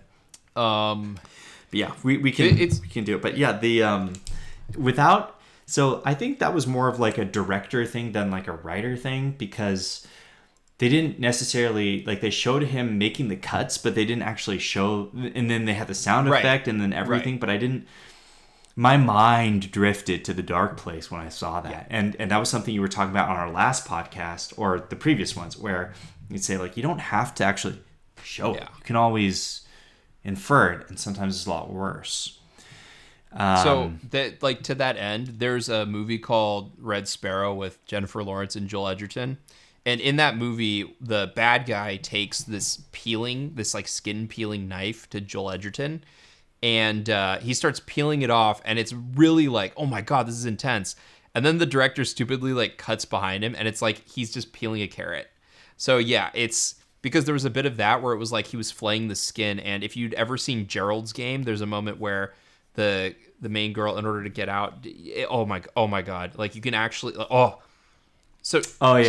know. She starts. I remember you described it to me. I'm not watching that movie. She starts moving her hand out, and you can see, even though you know it's fake, it's like a glove. You can see the skin peeling off of her arm, and it's disgusting. And I thought they were gonna do this in the show. And like, I swear to God, I'm not squeamish except for those kinds of things. And we talk like. Gabe and I talked about it on the Everything Everywhere All at Once thing, and it's like, it's true. The more relatable something is, like, I couldn't imagine my skin getting peeled, and because of that, it's even more excruciating to think about. Which is ironic because like it seemed like all they were doing was driving a screw into his fingernail. And then in the next episode, like they've clearly driven a screw into his fingernail on a finger that he's kept. So I guess it wasn't that bad that he couldn't get used to it pretty early. Well, But yeah, it was, so in the books they flayed it, the finger. Yeah. And they didn't cut it off. Oh God. They just let it sit and fester. And no, so this happens off page. All of the Reek chapters, like it happens off page, and it's just so like you're just reading, just going like, oh my God, and it's like yeah, and it burned for days and days and days, and started to fester, and then they just lopped it off, and let's just say he loses multiple fingers and multiple toes. Yeah. One of them, he tried to bite off his own finger because it hurt so much. Like it hurts. Yeah. It hurts so much that he tried to get rid of it on his own. Yeah. And they took off a toe for him because he's trying to get rid of the bad finger. And so then finally when it's just like, then they just cut it off. But it's just like no skin. It's just muscle and stuff. And then it gets really cold because skin keeps the heat in. So like the finger gets cold and gets hot at the same, and it burns, and it's just... I'm like sweating talking about this. Like this is so like visceral to me. It's like all of the so have you? This is so have horrible. You gotten to the parts? Have you gotten to the parts where he's like, because he doesn't just do physical torture on him, like or psychological. He also does. Have you gotten to any of those yet? No. Okay. Just what I've seen in the show. Okay, I think they've talked about I think they talk about it in the books because I remember listening to it and I was like, which again just quickly brings me back to my question, like, do you really feel like Theon deserves what he's getting, or do you think it's I way read somewhere over the top? I can't remember where I read this. But I read somewhere that George R. R. Martin makes it really hard on his characters. Really hard. But as soon as they do something dishonorable, then the world comes crashing down on them, and it's a fate far worse than anything it would have been. That being said, I think that... well, it's a little bit different in this show versus the books. But Theon said it was okay to burn children. It's true. He killed 2 kids, so this punishment that's going on for him...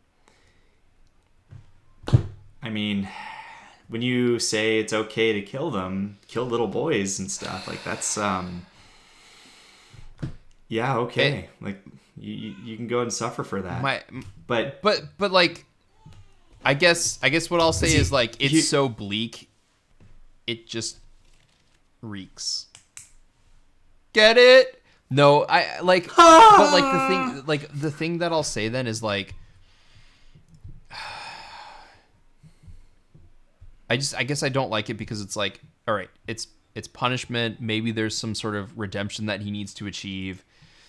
But, like, if he's already a guy and is a bad guy and we don't necessarily care about him, why are we spending so much time? Especially because, and maybe it's just because the actor needed to get paid, and the only way he could get paid for staying in the show is if they have these terrible scenes. But it's like, I don't need to experience them in real time. So good in them. He is so good in those scenes. He is, but, and, like, we should have we've hit the part where we, like, feel bad for him. But now it's just rubbing. Just like Jamie when he got his hand cut off. You feel bad for him. I do, but it's... he pushed Bran out the window and Bran can't walk anymore. I feel bad for him, but it doesn't compare to what's going on with Theon. Like, yes. What is dead may never die, but only rises harder and stronger. That's, of course, the drowned god's sayings. From his religion. Are you ready to move on? Or do you want to keep talking about Theon? And one more thing is that in the show it was Theon's captain or second in command that killed the kids, and in the books it was actually Ramsay Snow that killed the kids. So Ramsay kills children and he tortures people. And he's not trying to get any information out. He's just doing it for fun. Do you think Ramsey's going to be one of those redeemable characters? No. You're like, he's like on serial killer level, where he just you're not climbing out of that. I actually wonder. He is what he is. I wonder how the. Well, I'll save that question for later. I'm good to move on from the On, because I'm sure we'll talk about him in the next episode. Like of the show. Yeah, I know. Episode 7. Which Sam was not in that episode. All the other characters were, but Sam. Poor T-Dog. No, Daenerys I don't think was either. In the next episode? No, she's in there. Oh yeah, you're right. Okay. Well, all right, so but yes, we can move on. What else do we have? We have Riverland.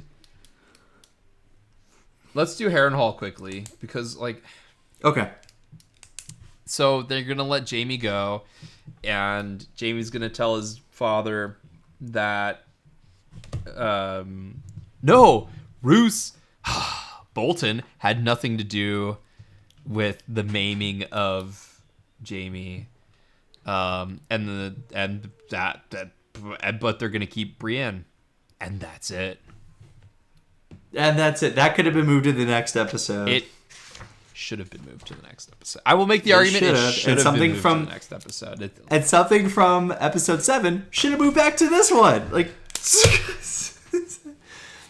and this brings me to one of the other, probably the other television event in the last 20 years that was monumental, and that's Lost.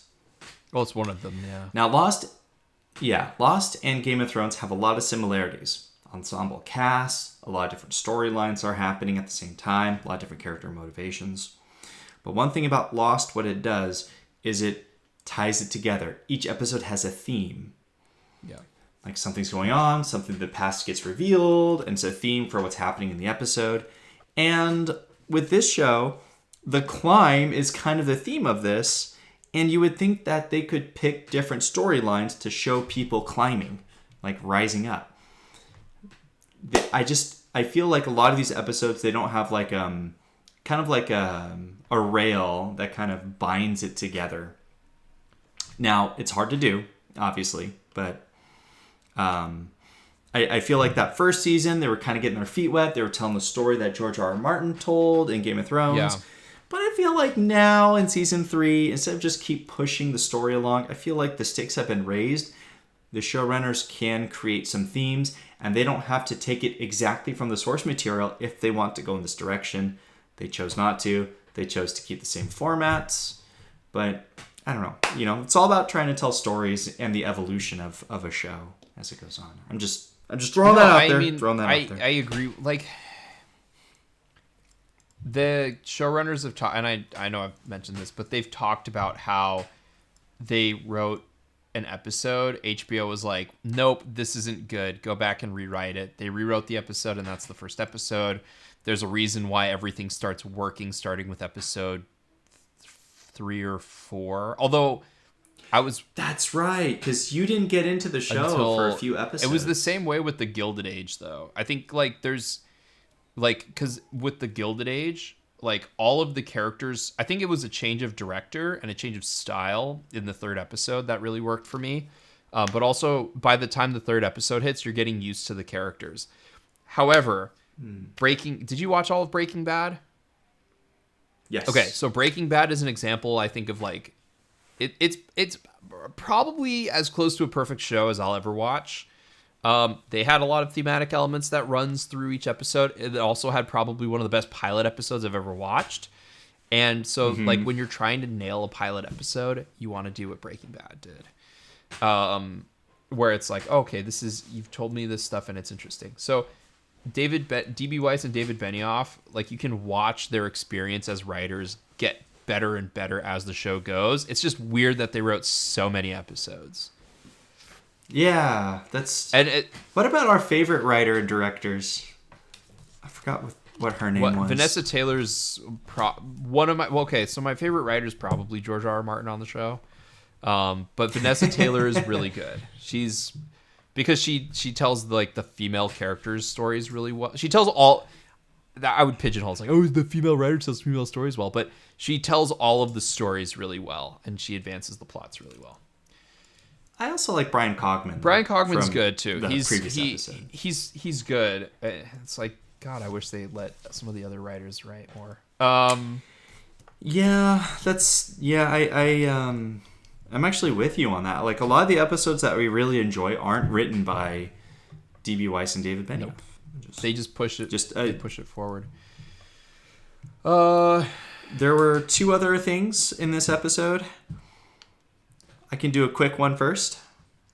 Which one do you want to do? The Red Lady takes young Christian Bale. I love the staging of the Brotherhood. One, I love the Brotherhood. But yes, I actually like. Awesome. I know you don't have. Probably don't have a lot to say about that. The thing about Thoros' cloak. Oh yes. He wears red like Melisandre wears, and I thought that was a nice touch. I mentioned that last episode. I love the staging of how they're all just hanging out and like doing their own thing, and then like conversation develops naturally. It felt very fantasy. It felt very realistic. It felt like an actual camp. So I like that. Those are really the only 2 marks I had that aren't like it pushes the story forward because and then Arya runs away in this episode. Oh, Does she run away this episode or the next episode?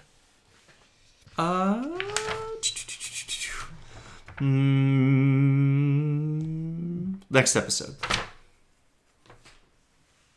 So again, a chess piece moves forward. Yep. A pawn gets moved 1 step. Yes. And then the other thing, unless you want to talk about anything else about young Christian Bale. No. It was just about Richard Madden. They discuss Richard Madden 20. Or wait, what year? What year's the video game on? 23? No. Richard Madden 23. No, Richard Madden 23. This is another one where it's just like that's true. Where else would you do this? But they just push it forward a little bit. It's like he has a conference, and they're like, and then Brutus is like, or I guess Prince Philip from The Crown season 3 and 4 is like, I don't want to marry her. Okay, I'll marry her because I owe you one because I messed up, and if I didn't mess up, we wouldn't be in this mess. I wrote in my notes that. Okay, so previous episode we talked about Rob. And now we're talking about Madden 24 again. And his story is kind of boring. Yes. He has had no battles this season. They're moving along camping. He had the very interesting thing with losing the army, and then of course the incredible music where he's like, I'm gonna attack them where it hurts. I am gonna hit the dragon in the head without the body knowing. All right. Okay, we're just gonna keep moving here. It's just it's actually his storyline was starting to bore me. However, Madden 25 is so good. The actor? Yeah. I was like, do you see what I'm doing there? No. The next. You're just shaking your head. Do you mean the next episode? Madden. What would be 37? Because it's season 3, episode 7, and he's really good in that episode. No, he was really good. He was really good talking to Edmure. Some of those looks that he gave him. He's really good in 36. Madden 36 was super good. Yeah, he's really good. And like again, the idea behind it all is really good, and you really can't put it anywhere else. I guess you could summarize it for the next episode. But yeah, it feels you can't. It feels like pushing it forward. I mean, you kind of can, and we'll talk about it because we don't have anything else to talk about on this episode, do we? Right. Or ready for this one? You have Rob kind of at the beginning until episode 3, and then you don't do anything with him until episode 9. and you just put his whole storyline in one episode. We will see when we get to episode 9, which we have not watched yet. Yes. So we'll see when we get there. Yes. I'm kind of thinking that would be really, that would be a movie. And that's why I think it's not a bad idea to do, because a lot of these stories are interconnected, but Rob's kind of isn't. Yeah. And his sort of thing is kind of off to the side, and it doesn't really play into the other different storylines. That's why I think it would have been interesting to have him and his trajectory and where it's going in just 1 or 1.5 episodes, and not kind of sprinkled out throughout. I mean, that would have been interesting. The other problem, and we're especially going to run into it in episode 9, is that the entire show creative team just doesn't seem to care about Caitlin. I thought she was going to be in the show a lot more than she is, but she's barely in the show. Like, they've decided to switch her point of view to whoever else is in that scene. Like, let's switch it to Rob, let's switch it to Tyrion, let's switch it to this, let's switch. So like, Caitlyn's not significant to the showrunners at all. It's neither is Sansa. Not like mother like daughter. Not yet. She's not. Maybe if she wanted to be a tomboy, they would want it. So let's talk about episode 307, The Bear and the Maiden Fair. Where would you? The bear and the maiden fair. Bear, maiden, fair. The still for this episode got me very excited. And can we end this episode about Bart? Yeah, we'll end there. Cool. My first note was there was a lot of nudity. Like a lot of nudity. My second note was that the dialogue was good, but this kind of felt more of a soap opera type episode. My thing is, I think he's the best dialogue writer, but every single conversation about, except for maybe Daenerys's, every single conversation of women talking was what they would call a failure of the Bechdel test, which is, can you have a conversation of where two women are talking where they're not talking about a guy, like an exchange of dialogue? Every single conversation revolved around guys for the female characters. So, for example, and let's just start in King's Landing. Sansa's comforted by Marjorie, and Marjorie's like, I have heard that the dwarf is fairly experienced and may be able to please you. So that conversation is about Tyrion being this amazing lover, which is like, you know, well, he's no pod. Well, but like, it's like, you know, the whole like male, like, oh, like, you know, I always imagine when women are talking to each other, they're talking about how good of a lover I am. It's like, what? So it feels very male fantasy-ish. Tyrion and Bronn, favorite couple, talk about how this will affect Shay. Oh my god. My favorite conversation, I think the whole episode, was the conversation between Tywin and Joffrey.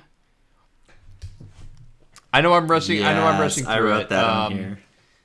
No, that's fine. I'm cool rushing through it because it just, I wasn't quite sure what to expect, because Blackwater was the previous episode that George R.R. Martin wrote, and then there was this episode. And, you know, I think I read somewhere that this episode just kind of pushed a lot of the storylines into their final spots before the grand finales. And if there was anybody who could do it as good of a job as anybody, it was George R.R. Martin getting us there to that final location for the rush to the finish line. I don't know if you agree with that. I agree with it, with the exception, and we should not have started in King's Landing. I know where we should have that's fine. started, but I agree, but it was done in such a fantastic way, and it was done in a way where it felt like every story moved with a purpose. So like most of the time we'll just see them put a scene in to move it forward. But in this, it's just like his conversations. It moves it forward. It tells a little story of its own. Every scene has a little story of its own that it tells. And it did it with a lot of style. It did it with like for example, the scene between Joffrey and Tywin, which again, brilliant. So good. It was brilliantly directed. Good. Michelle McLaren does a great job in this episode and the next one. But one of the things that they do, and the writers talk about it, and I want to smack the writers, but I also know that it's not as obvious for people watching the show that it is for me because I know a lot of like the film stuff. And so like as the conversation evolves, Tywin gets taller and taller and looks down on Joffrey. Joffrey's the king, but we know who has the power because of the different levels they have. Since Tywin lords over Joffrey and looks down on him, it's the same as if you look down on someone else. It shows power levels visually. Also, they have this really interesting conversation. I don't remember what the conversation was about, but what I do remember... Oh, it was about that... Oh, grandfather, don't you think I should bring the known dragons if back there was in? dragons? Right. So one, bring the dragons back in. Two, know that Daenerys was still alive and had dragons, and that they know about and it. they know about it, which begs the question: how do they find out? Which there is an answer. No, my unproblematic but soon to be problematic favorite. Yes.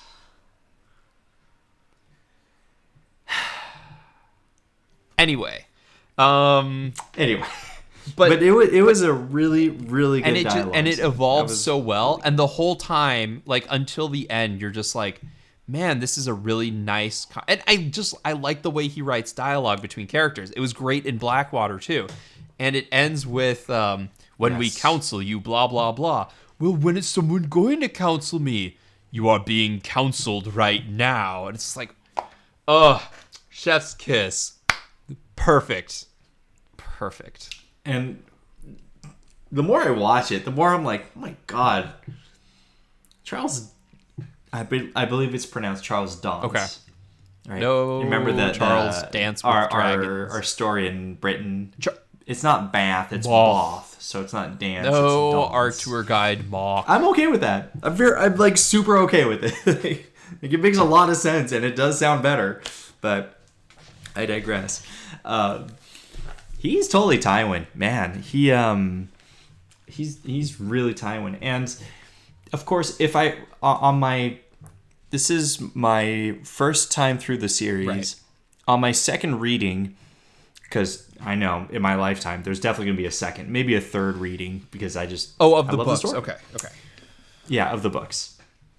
I kind of wonder if I can see what the showrunners see, because they are all about Tywin and the legacy of the Lannisters.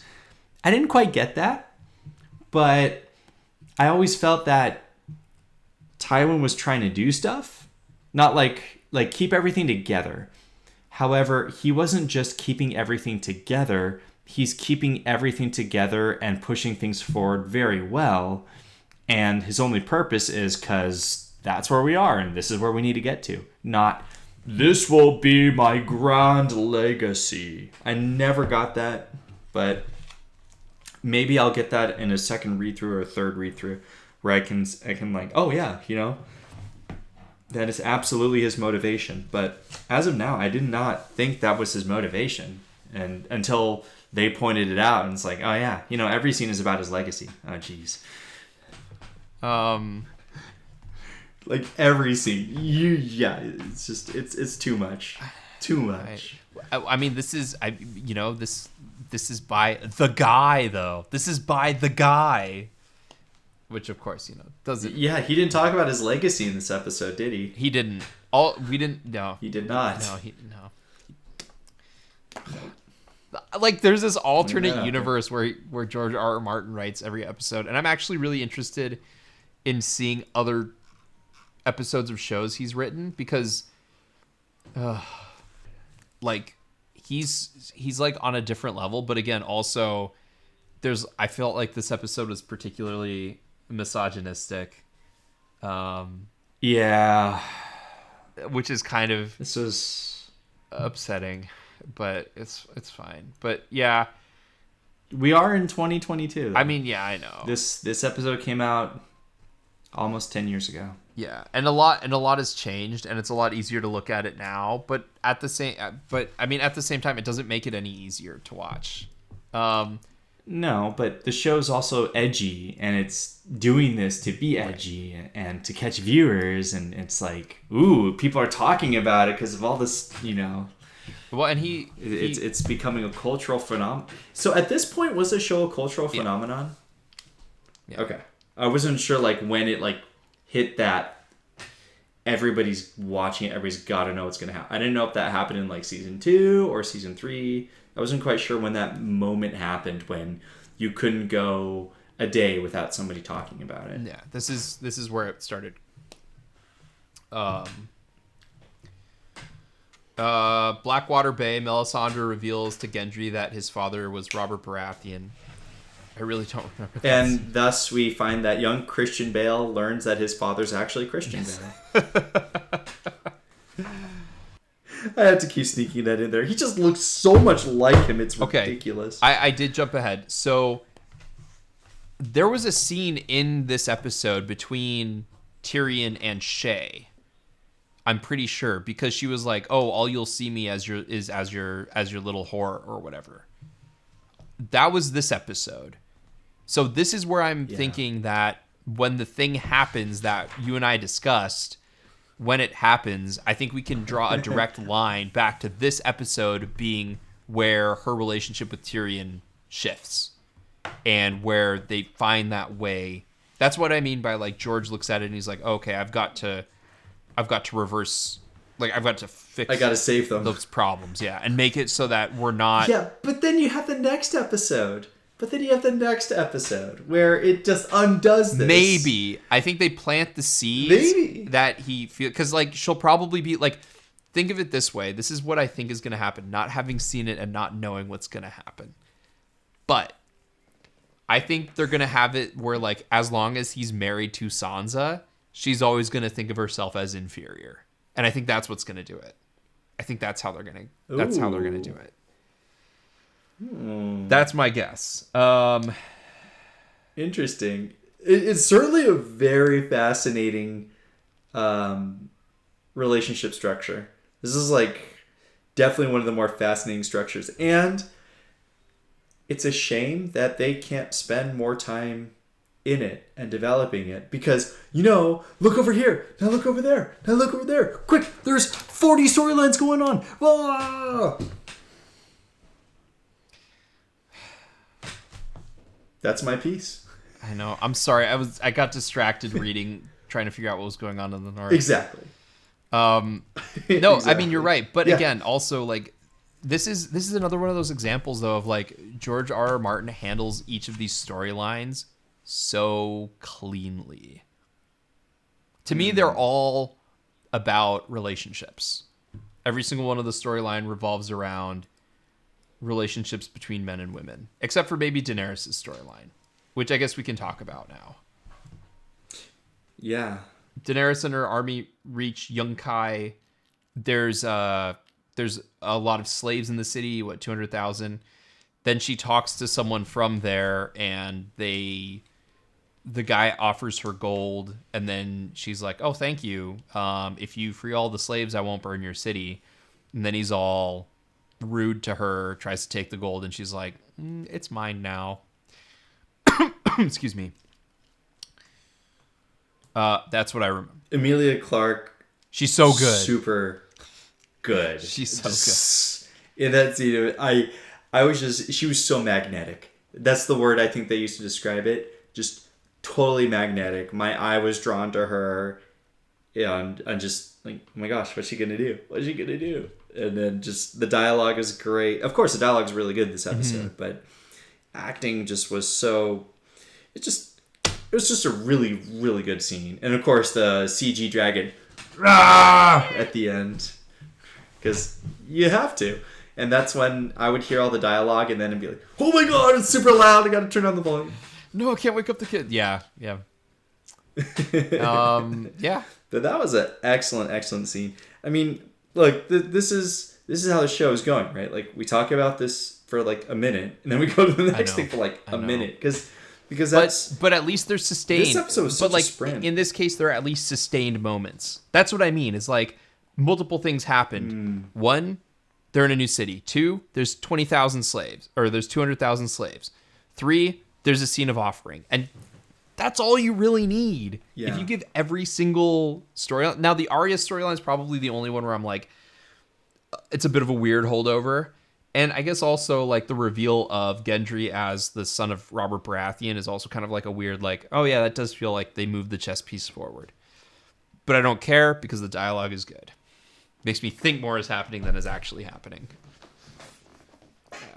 This is where, Daenerys' storyline is just so interesting because she is a conqueror now. That's true. She went through, she got rid of Astapor, got the Unsullied. Now she's marching on. Now there's a new city. I've always felt like her story was, I don't know much about history. I'm not a history buff at all. And I know that there's a lot that you can learn from history, obviously. And, maybe I'll learn more in the future.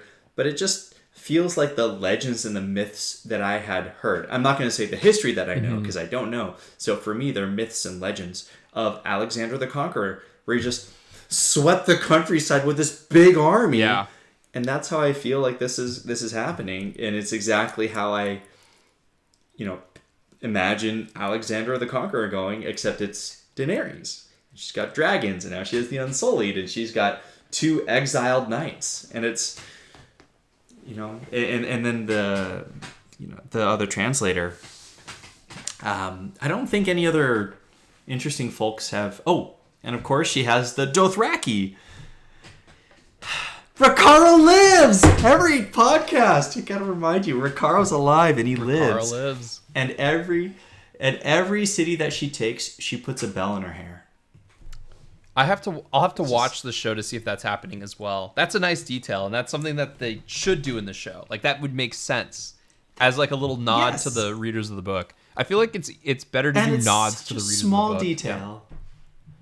And it's such a small detail too that you could just do. Kind of like when Russell Crowe, he always draws that line in the sand in Gladiator, right? Just like such a small scene. Or picks up the dirt. Or no. He picks up the dirt. I love that moment. I think that's written into the script, but like he picks up the dirt and like smells it. I always thought of that as like he was like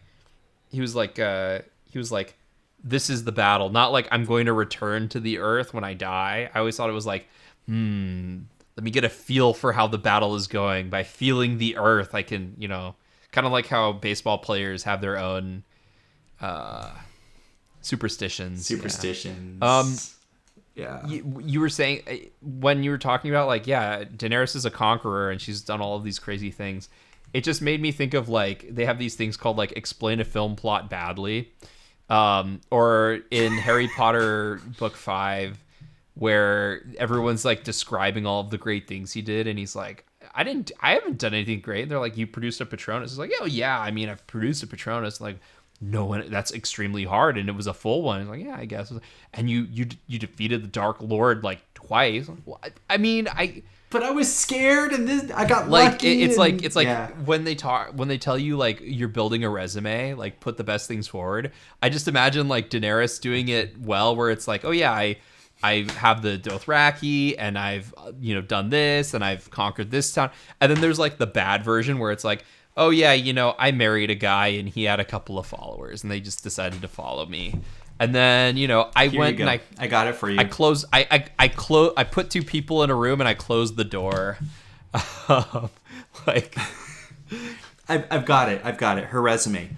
Daenerys Targaryen, the first of her name, Khaleesi of the Dothraki, called Daenerys Stormborn, the unburnt, mother of dragons, sole surviving heir of Aerys Targaryen, widow of Khal Drogo. That would be her email signature. Like, love Daenerys Targaryen. Stormborn, Mother of Dragon, You forgot Khaleesi and the Unburnt. Fancy titles for a they get longer, right? It's her, because they call her, mother. Well, or spoiler alert. Breaker of Chains, maybe. I don't know. Yeah, Breaker. Oh, that's right. Breaker of Chains. Yeah, that of course that's not in the books because, she broke free from the Warlocks with the Blue Lips, whom we have yet to see another Blue Lip the entire season, except in the first episode where the most awesome knight in the world, Sir Barristan Selmy, destroys the Manticore. That was the only time that we saw a Blue Lip in this fiend. in season 3. Yeah, I'm gonna buy blue lip lipstick in the future just to give him some. There's this there's a lot like Daenerys is basically Balian from Kingdom of Heaven, and she's just like, I've been a slave before. I'll never keep one of my own. You're free. It's like, okay. Shall we move on, or do you have anything more to talk about Daenerys Targaryen with the longest email signature ever?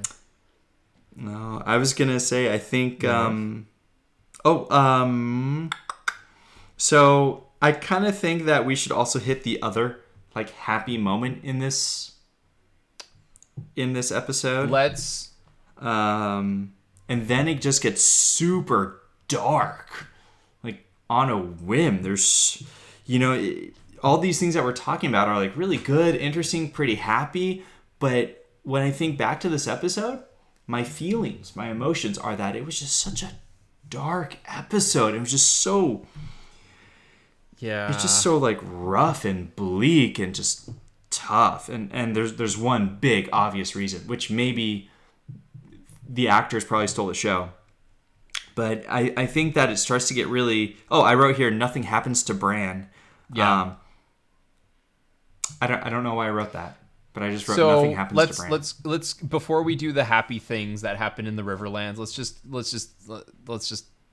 get the North out of the way, because I don't have much to. You want to get it? Okay, let's get the North out of the way. So Jon, the Wildlings, they're going. I guess Mackenzie Crooks is goes up to Ygritte and is like, "Oh, I liked Harry Potter and redheads. I like you." Also, Jon is still loyal to the Night Watch, which Ygritte already knew. And then Jon has this really intense moment where he's like, "You're gonna fail. You can't win. It's death and destruction. You cannot win this fight." I thought it was good drama. It was good drama. His acting just took me in, and he was just so sad, and it was the moment was in the Two Towers when Legolas is like, "Aragorn, you cannot win. They are all gonna die," and he's like, "And I shall die with them." And then everyone's just staring at them, and Ygritte and Ygritte in this case is Aragorn, which is I'm fine with. But yeah, I'm fine with that too. It was really good. It was really interesting setting all of that up as well. I thought that was good. Now I don't know where they're gonna go with it in the show. I'll be honest with you, because where they're at right now and what happens because Storm of Swords I felt was Jon and Jaime's book. Okay. Really did. And Daenerys too. Jon, Jaime, and Daenerys. I felt like those were the main big things. I mean, Clash of Kings was Tyrion's book. I didn't do anything with Tyrion 100%. At all. They just squandered all of the fun stuff they could have done. But they also don't care about the populace. They don't care about the meta picture of what the citizens are doing in Westeros. Citizen. So we'll keep a night watch on the Night Watch there, because they haven't talked about the Night Watch either. Every now and then they'll cut to Sam, and I'm like, yeah, but I want to see Burn Gorman. What's he up to? What's up to those people that killed Jeor? What's going on? Well, T-Dog wasn't in this episode. Not. Speaking of I almost want to just start counting off all the storylines. Dany, Sansa, Arya, Robb, Rickon. Well, Rickon and Bran are kind of the same. There's 5. Gendry, Tywin, Stannis, Davos. I'm at 9. Oh my god. Arya. Oh jeez. Jaime, Jon. At 12. Ugh. At least. Theon, Caitlin, who I'm going to talk about now. Oh, Theon, I'm at 15. Theon, I'll talk about Theon. Oh my god. Okay, so I don't know if this... Talk about mind So F. I don't know if you got this from the show, and I wasn't sure where it went, because I remember something slightly different in the book from what I heard of Dance of Dragons. So Theon is freed, and this is where all of the nudity comes in. And they're like, "Oh, Theon, you're so..." Well, no. That's not it. This is not all No, the it's not nudity. all of it, but this is a lot of it. And these two This women is a start to lot kind of of like it. dry hump Theon, and it's like, okay, this is... Yeah, but they're naked, too. This is weird, because like, what's going... Like, poor Theon, this can't end well. And then Ramsay Snow comes in, or the boy, as they keep calling him in... Right. With on the horn. On the Wikipedia, because hashtag no spoilers. He interrupts them and he's like, "Oh, Theon, I've heard you had massive genitals." And then he pulls out a giant knife. Now, in this, it says, they are soon interrupted by his tormentor, who mocks Theon's sexual prowess before ordering his men to restrain Theon as he removes his genitals. I don't remember what happens in the book, and I don't know if you're there yet, but I just thought that he got his genitals flayed. Like, removed. I'm not there in the book. Okay. Well, it not would have... there. Okay, so I feel like I feel like the first chapter of that in the book would have said that he got his... Like, he would... Like, Reek would be like, "I have no penis, and I must scream." Like... Yeah, I just know the fingers and toes that he's lost. Okay. And teeth. Okay. Yeah, the teeth. Oh my god. And the teeth. he's had teeth pulled out. Oh. God. No, he... Reek. Man. Back to your... as this episode of the podcast is going on, the question remains, like, do you think that he deserves what he's getting? He did... He completely betrayed Rob. He betrayed Rob, and he was okay with the murder of children. I mean... The question is it getting harder to justify... Because, like, it would almost be better to just kill him. But he's not... Oh, totally. But he's not, like... You can't scale justify these things, right? It's not like a sliding scale of like, how bad are you? What do you deserve? But it's like, No. Like, I don't know. It gets complicated. When you murder children, or you're okay with it happening, that's like... No, man, well, that's, okay. But the question isn't you're okay with having it, because he's not. He starts having nightmares. Right? Even in the show. Right. This is true. Can't This sleep. is true. Yes. The shame of what That's he's right. done is inwardly eating him. Ooh, I just put something together. Do you remember in the show when that annoying horn kept going off, stopping him from sleeping? Is that the same sound that Ramsay's playing when he comes into torture? I feel like it is, because remember, Roose... I feel like it should be. Bolton said that he was going to get his bastard to go and reclaim Winterfell, which, yeah, I guess he can't be at Winterfell because they burned all of Winterfell, the Ironborn in the show, which again would make Ramsay a lot more, even more sinister in the show if he were... What the heck, show? It would have made Ramsay even more sinister if they stuck to the book, because, like, in the back of my mind, I still have the idea that, like, oh man, if Ramsay had been Reek doing all of these things, which, do you find it interesting now that Theon is Reek? Now that, like, it's all like, oh my god. Because when you were telling me about Reek, I knew about Reek from A Dance of Dragons. So I was like, ooh. Right. So I think it would have been more compelling, and I think it was a misstep from the showrunners to make it his second in command on the ship that causes all of these things. I think that was like a serious misstep. Yeah, they might not have had the actor for Ramsay back then. I mean, but they had the actor for Jack and Hagar. Yes, I would just say so. Yeah. Or they could have pushed the Theon stuff to the next season. Yeah, I think it was like clearly Alfie doing Allen things like that. wanted to get paid, and they didn't want to, and he didn't want to take a full year off. Like I think that was what happened there. The other thing about it was, do you think the Ironborn just, like, what happened? How did that happen? Because before Theon was captured, his second in command hit him on the side of the head, and they're all chuckling like, all right, let's go. And then they took poor Theon out. Now, what happened when his second in command knocked him out? Till him on the X. What happened there? Like, were they paid off? Did they realize that they were going to have to surrender? Did they, like, what? I think they just fled. Happened? I think they saw their opportunity with Yara, and they fled. But Yara had already gone. Well, I think they fled regardless. They were like, there's no way we can hold it. Let's knock this guy out. Let's have him as a sacrificial lamb, and let's just bail. Let's give him to Ramsay, and then we're either all out let's here. give him to Ramsay, like, or let let's us just all leave go. him here and use him at, like, yeah, either as a bargaining chip, or they just slipped out the back. But left Theon. Yeah, because they didn't want Theon. They could use him as, he was dead weight to them. Like, why? It's like so weird.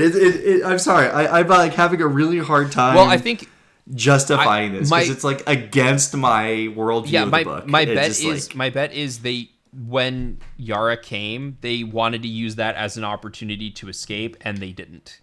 Instead, Theon was like, "No, we can hold this castle," and that's when he lost all morale with his men. I think it had slowly been eroding, but like, it's like a captain goes down with his ship. Oh, well, he's our captain, so let's not take him on the ship. Let's have him burn with the castle. Captain goes down with his castle. So that would be my only explanation to you. It's not a good one. I bet you we're not going to get one from the show. No. You're not. No, they don't care about those guys anymore. They're just going to skip that detail because that's not the most unbelievable thing to happen in the show. So who cares? Where I'm like, wait a minute, they just gave their liege lord up like that? Well, they didn't respect him anyway. Seriously? They didn't care about him. Yeah, that's true. Yeah, but how did that work? Like, did they make a deal? I know. This is so dumb. Lucas, why are you going down this rabbit hole? I'm jumping out of it. But the acting was just so good, and I almost want to go back and just kind of watch all of it from the beginning, where he escapes, and then he's caught again. And then he's like, "Oh yeah, come over here," and he comes over and he sees the X, and just to watch the actors. He's so good. What's Alfie Allen? What's Theon's Alfie actor Allen. name? Alfie Allen. Yeah, so just watch good. like the hope out of like just so good fade out of his eyes when he sees it, and just the panic set in of just like, I gotta get out of here. And then in this last scene too, where he's gonna get some pleasure, which seems like completely opposite to the torture. And he's like right about to get to that like super pleasurable spot, and a human instinct, like an instinctual, it's instinct. It's not like thought, right? It's instinct. It's heart. It's instinctual. It's primitive and primal. And he's about to get there, and then it's taken away from him. And that guy, and just watch this, like, just the emotion that he displays, just like crying and the fear and just everything, and realizing that they're all in on it, and they're all like mind effing him, and he's just like, why is this happening, when everybody knows this guy's just torturing him, because that's how he gets his rocks off. Like that's it. At this point, that's just kind of it. There's no information out of it. He's just doing it. He's just a masochist. His Ramsay Snow. Yeah. And just his just Alfie Allen's just like face, and then the horn blows, and there was, and in this scene too, I don't think there was like any music until maybe like the very end. Yeah. And it kind of made it more intimate, more like you don't really know what's going on. One scene that stood out for me in Wheel of Time, real quick, in Wheel of Time, is that this character was getting tortured by somebody else who was using the one power. And it wasn't physical torture. The person was using the one power to hit daggers into the brain, and just the most excruciating pain possible. And then all of a sudden, on a dime, he switched. And he started pumping the one power into the pleasurable spots in his brain. And the victim was like very confused, very scared, very nervous, and just like happy and euphoric, but like very scared. And then the torturer just kind of went crazy and over pleasured his brain and ended up killing him in the process. Extremely dark scene in the books, but like in Wheel of Time, but I couldn't believe how much that like stuck out with me. And then of course I watched this episode, and it's sort of putting someone through the ringer of the highs and the lows, and just you're gonna get out, you're safe. Oh wait, maybe you're not. Oh wait, oh no, you know what? You're not. It's a trap the whole time. Yeah, you're kind of. Well, and again, it's also like they did, like, to the show's credit, just quickly, two things about it. To the show's credit, they do establish that Theon loves getting it on. So when that happens and you see that knife come out and you're like, oh no, is this really going to happen? And I read in the Wikipedia article that in fact it did happen. It's just like even more depressing to me. And like, you're right. He did authorize the death of children. He did completely betray Robb and potentially cost him the war. One of the many poor decisions he made. He made a ton of poor decisions. But this just seems so over the top, and as effective as it is, it does not mean I need to see it. And again, this is probably the most tasteful we will see, because there's no violence inflicted. It's all in the mind. So that's right. That's very interesting, because as the viewer, you just watch the quote unquote good part of it, which it isn't the good part, and the preamble horrible part is completely implied, and that right there is scary in and of itself. Like, just man, I know it's quite a scene. Like, the fact that we've been able to talk about it for like 10 minutes means just how just powerful that scene was. And you know, I give it up to the actor. Yeah, Alfie Allen sells. I know it John Wick completely. killed you, but Mike. Okay, I'm gonna move on. Yes. Let's hit Bran quickly. Jojen says that Bran should go beyond the wall because that's where the Raven is, and that's where Jon is. And then Osha's like, I'm not gonna go because I saw and had to kill my husband that was a white. Yes. Another very good scene, and again, this is why I love the episodes written by George R. R. Martin, because he's so good at writing. Like, oh wow, what a surprise. Do you have anything to say about? They have a different feel. It did. But all of his though, like he is a better. Anyway, do you have anything to say about Bran's storyline? I don't. I forgot just that nothing happens. I forgot that anything happened with Bran. I know. I just wrote nothing happens. Cool. Let's talk. More dark stuff before we get to the good stuff. Well, are you talking about Arya? I am. Yeah, let's talk about it. Yeah. Because she escapes, and then she's caught by the Hound. And I feel like that is very dark. Yeah. It's like immediately spoiled in the next episode, or if you watch like the... Right. Like the... But again, okay, it's dark for Arya, but not necessarily dark for us, the audience. Because the Hound has protected Sansa. The Hound has made a case for why he's not an evil scumbag. And I just personally kind of like the Hound. I like him. You've always been a fan because of him. I think the book set him up well. Like the Game of Thrones set it up well. Of like, this is like, the characters are not what you think. You're not always gonna get what you think out of the characters based off of who they are. Characters who seem evil at first might surprise you.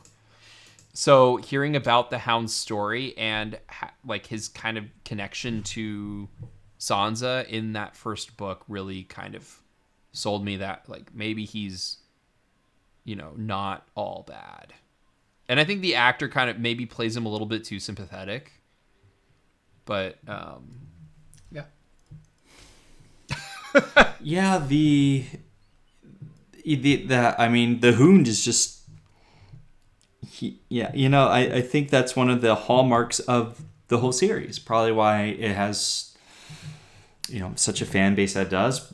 Definitely one of the big reasons that I'm in love with the story is because it's just so complicated. All the characters are very complicated. And even a throwaway character like Thoros of Myr, or Thoros of Myr, however they pronounce it. It's just so very... there's more there. We didn't actually talk about that at all in the last episode, but there was a lot that was interesting about him in the last episode. That's right, yeah. And to be fair, these are just minor characters in the Brotherhood, which are minor characters which a main character, Arya, intersects with, and then gone. Yeah.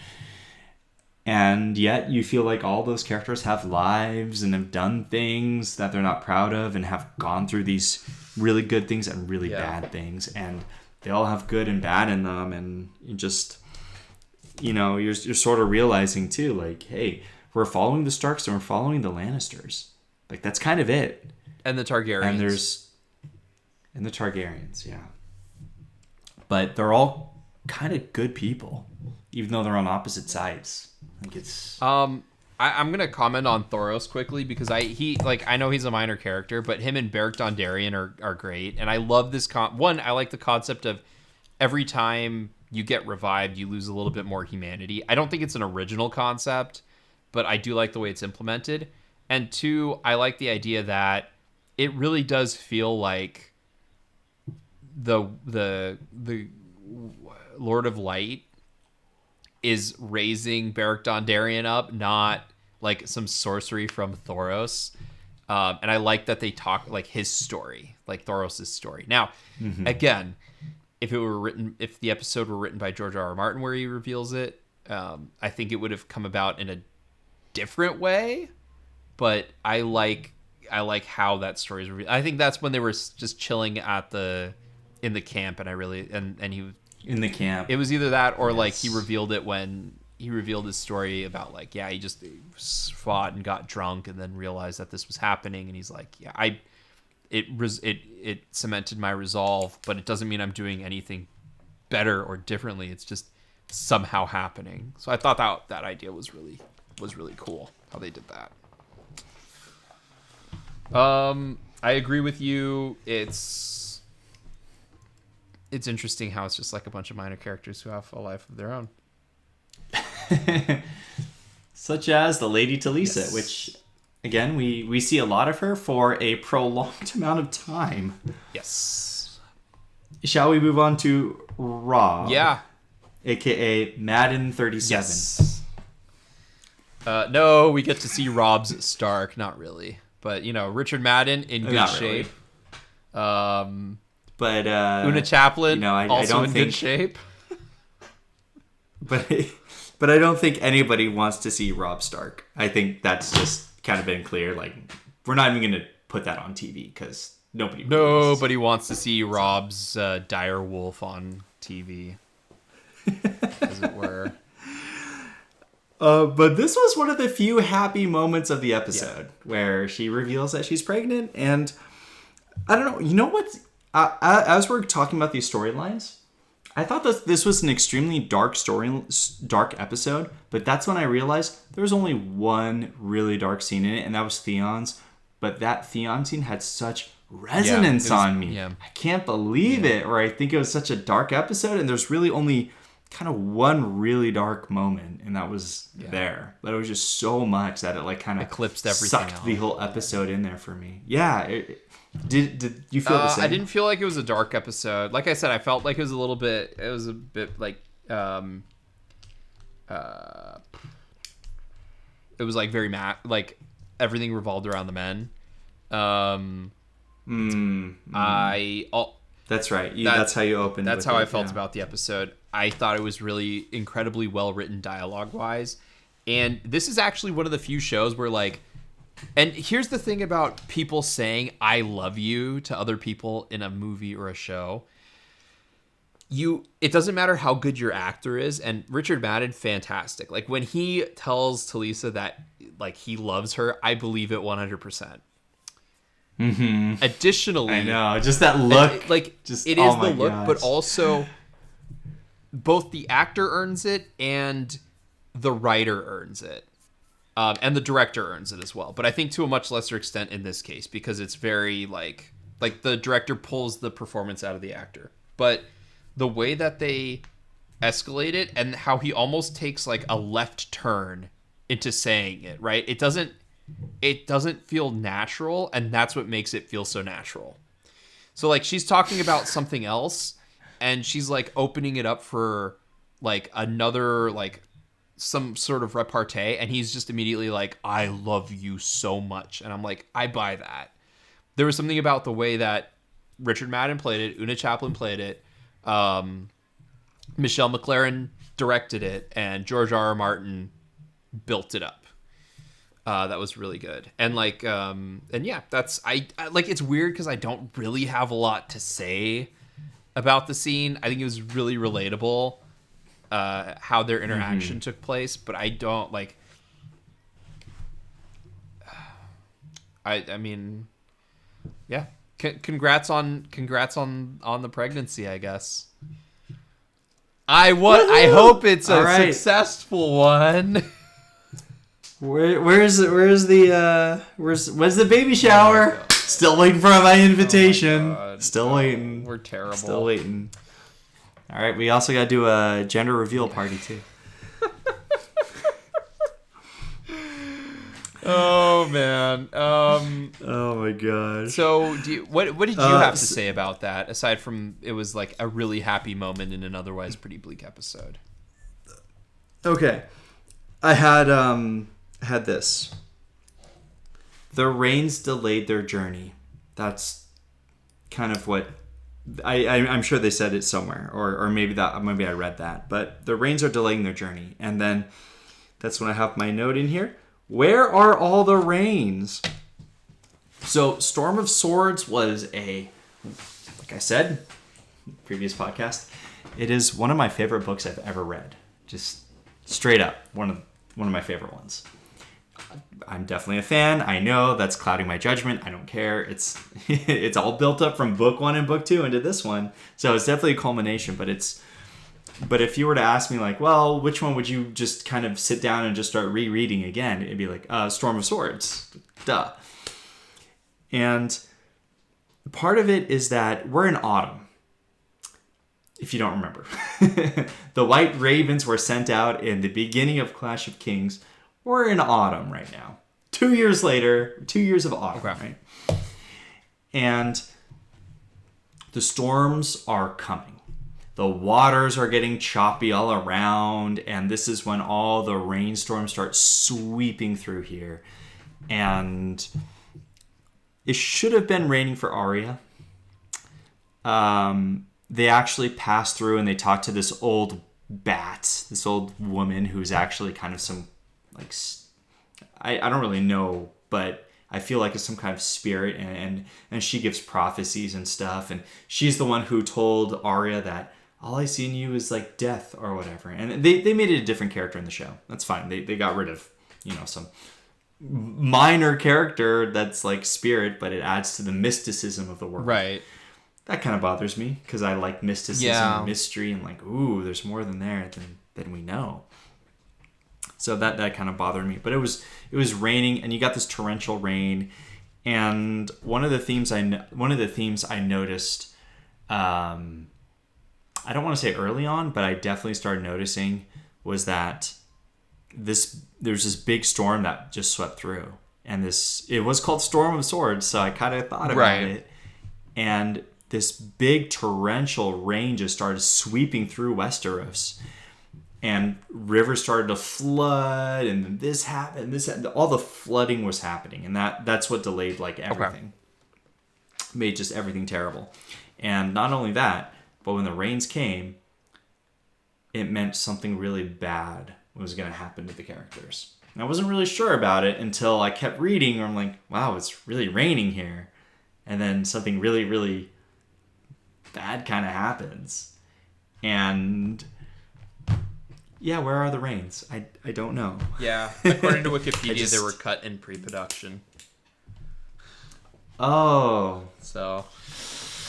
I mean, you feel like it's building, right? Like, we're getting towards the end of the season, and the weather kind of turns, and just the whole thing just, like, yeah. Yeah, I mean, so. I don't know if I feel like things are building. I guess like on the Daenerys side and like on Jon Snow's side. I guess I feel like everything's kind of coming to a head. Yeah, you don't. Yeah, Jon Snow's. It'll start raining. Not yet. It won't ever in the show. So. No, I don't think it will. Only for poor Rob. So. Poor Madden 37. Yeah, soon to be Madden 39 and then Madden no more. Actually, I don't know. I'm curious to see if they do everything in episode 309 or if it spills over to 310. We'll find out. Ooh, God, I'm nervous. The one thing I'll say about this scene is the showrunners in the inside the episode are like, yeah, it's really good because like, you know, we didn't get a lot of scenes between Rob and Talisa where they were just doing, and I'm like, you guys write the show. You literally are responsible for putting the content you want to see in the show into the show. If you're upset, if you're happy because you have this scene in the show that you didn't put in, but you say is a good scene, put more scenes like that in the effing show. It's your one job is to put scenes into the show. So that really upset me.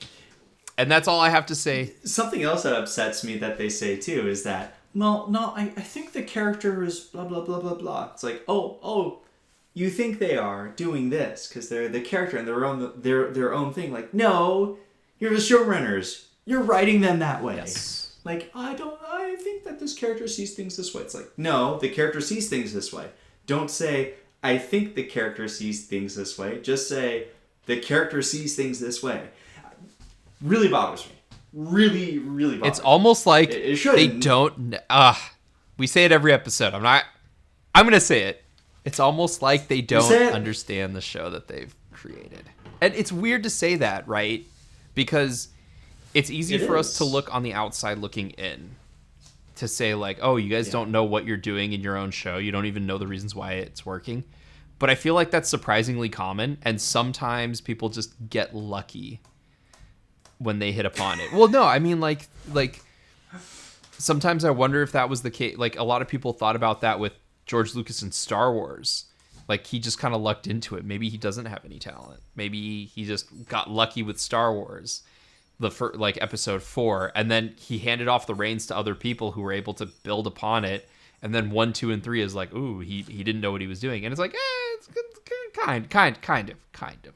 Which is... It's your classic answer, Matt. It's your classic answer. Well, no. And yes. And it's to say, like, some people made the argument with Lord of the Rings, although I venture it was a different set of circumstances happening with The Hobbit. But then again, no. Well, but anyway. Do you have anything more to say about Talisa and Rob? Right when I get to learn her name, and she might not even be in the show anymore. Poor Una Chaplin. All right, so then the last thing, Jamie visits Brienne in her cell before he leaves. Jamie's taking his maester who's changing his bandages, and no Qyburn! And he has like this guy who's like one responsibility is to make sure that Jamie returns to Tywin unharmed, and it's all set up so perfectly, and it's amazing. And so that like all of the lead up to that is great. The only thing, and I guess I'm assuming it happens the same in the book as it does in the show, where like I thought Brienne would like literally like kill the bear with her bare hands, which I would have been like unrealistic, but also super badass.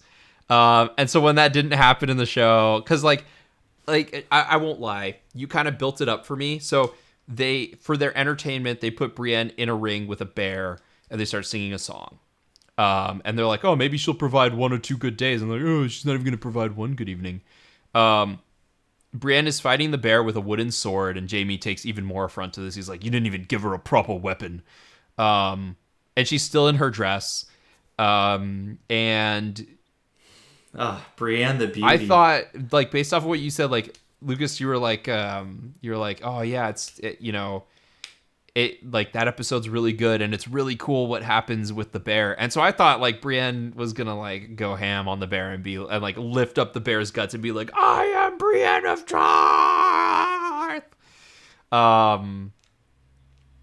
But what happens is Jaime realizes he got her into even more of a mess than he thought because the guy who's basically imprisoning her assumed that her father had a bunch of sapphires. Her father offers 300 crowns or whatever, and the guy's like, no, she'll blah blah blah blah blah. But it turns out he doesn't care about he kind of cares about the money, but doesn't really care about the money. He just wants to like kill her because he's a terrible person. And so then Jaime jumps down, helps her out of the bear pit, and the guy who's protecting him like starts shooting people with a crossbow because he's like, I got one job and it's to protect him. And then they climb out of the bear pit and Jaime and Brienne leave. That's my shitty summary. Sort of anticlimactic What? for you? Sort of anticlimactic for you? Yeah, a little bit. Just a little bit. Sorry, I didn't mean to build it okay. up so much, but Well, because I thought it would be a was- cool scene about Brienne, but instead it was Jaime showing his heroic side. Yeah. Yes. And that's why I liked it. Because Jaime was out there, he's writing. And by the way, where was Roose? Bolton. Well, he left Harrenhal because they're all going to the gotta wedding. go to a wedding. Yeah. What wedding? Says Jaime. They're all... I had something. Yeah, I they're had all something going to slightly the spoiled twins. at the start of season 4. I may have read the first sentence of season 4, episode 1 on the Wikipedia summary. So, Anyways. the show, if the show is Yes, anything, so- it certainly is addicting. The show is very addicting. Yeah, If it's anything, it is. it's very It addicting. is. But why is my question. Because of the slow drip. And the occasional really good writing. And because we like the characters. And we like the characters. We like the character. Yeah, I mean, I we like definitely, the there are certain characters I like more than others. But anyway, go on. I interrupted you. Right. And then, I mean, this is where it's hard because the show starts to gain its reputation. I really remember after this happened, they were like, oh my God, did you see what happened on Game of Thrones? And it's like, oh, we really like the characters. And now it's like, oh, maybe I shouldn't. Anyways. Yeah. So it was very exciting in the books, obviously, because he's riding up and he says, I forgot something at Harrenhal. They're like, Harrenhal? We're like 3 hours away. Now we got to turn back and ride 3 hours? That's what, Jaime's his entourage is saying. Jaime doesn't care. He goes back to Harrenhal. It was one of the most heroic things ever.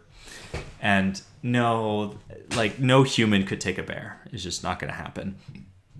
Although, I think 5% of people think they can take a bear unarmed. There was, that survey that was done a little bit ago. Anyways, so there's no way that you can take a bear. And there was Brienne in there with the bear. And Brienne was the one who inspired Jaime to live. Because Jaime was ready to just give it all up and die. Right. So Jaime felt like he owes her this. So he goes back. He sees her in a bear pit. Sees that she has a tournament sword or a wooden sword. And he didn't think. He doesn't have a sword hand. He has no weapons. He just jumps into the bear pit. And for me, that sold you on Jaime as a character? Totally. 100%. And just no weapons, no armor, no hand. Yeah. What's he gonna do? Nothing. But he has to do something. And he just jumps in. And he has no plan or anything. And Brienne's like, what? Happy and excited and happy to see him? But at the same time, what's the plan? Yeah. And apparently the plan was to wait until his retainers come and kill the bear. That was his plan. And it was just so awesome. Just when it comes to an action scene in the books, he shortens his sentences. It's like, and Jamie jumped into the bear pit, and the bear pit was there. He rolled out of the way. Brienne was there. His arm hurt. His hand that was missing hurt. And this, and this, and it was just like, I was just reading, just going, oh my gosh, oh my gosh. Just like, he had nothing. He had less. He had less than a regular person has, because he has no hand. And he still went in there. And it was one of the most heroic acts I had ever read. It was certain death, but there was a chance, and he took the chance. It was like, oh, and just,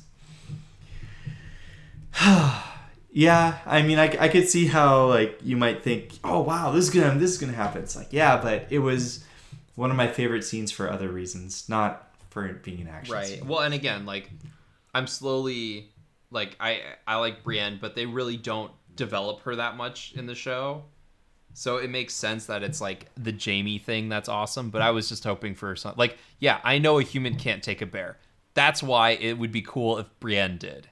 That's like, that's the thing. It's like you set up all of the rules and you can break them occasionally, as long, like in the Suicide Squad, no look kills are so, you know, are like, they're whatever. It's like, yeah, unless it's dope as F, and it's like, yeah, you can break your rules as long as you do it sparingly, and when you do, it's dope. It's awesome. And so that would have been awesome to see her like take a, like, wearing armor, take a sword and just like cleave the bear. But it probably would have been awesome if it was like a movie that had a good action director. With these directors and their editors, it's probably better that they just had Jamie jump in and, yeah. Well, and if you watch the scene too, there was like a moment where Brienne, it was not great editing, where it looked like she got mauled by the bear. Like, you saw the bear like swing, and then you heard a sound, and you heard Brienne go, ah, like jump back, but she had already been bloodied.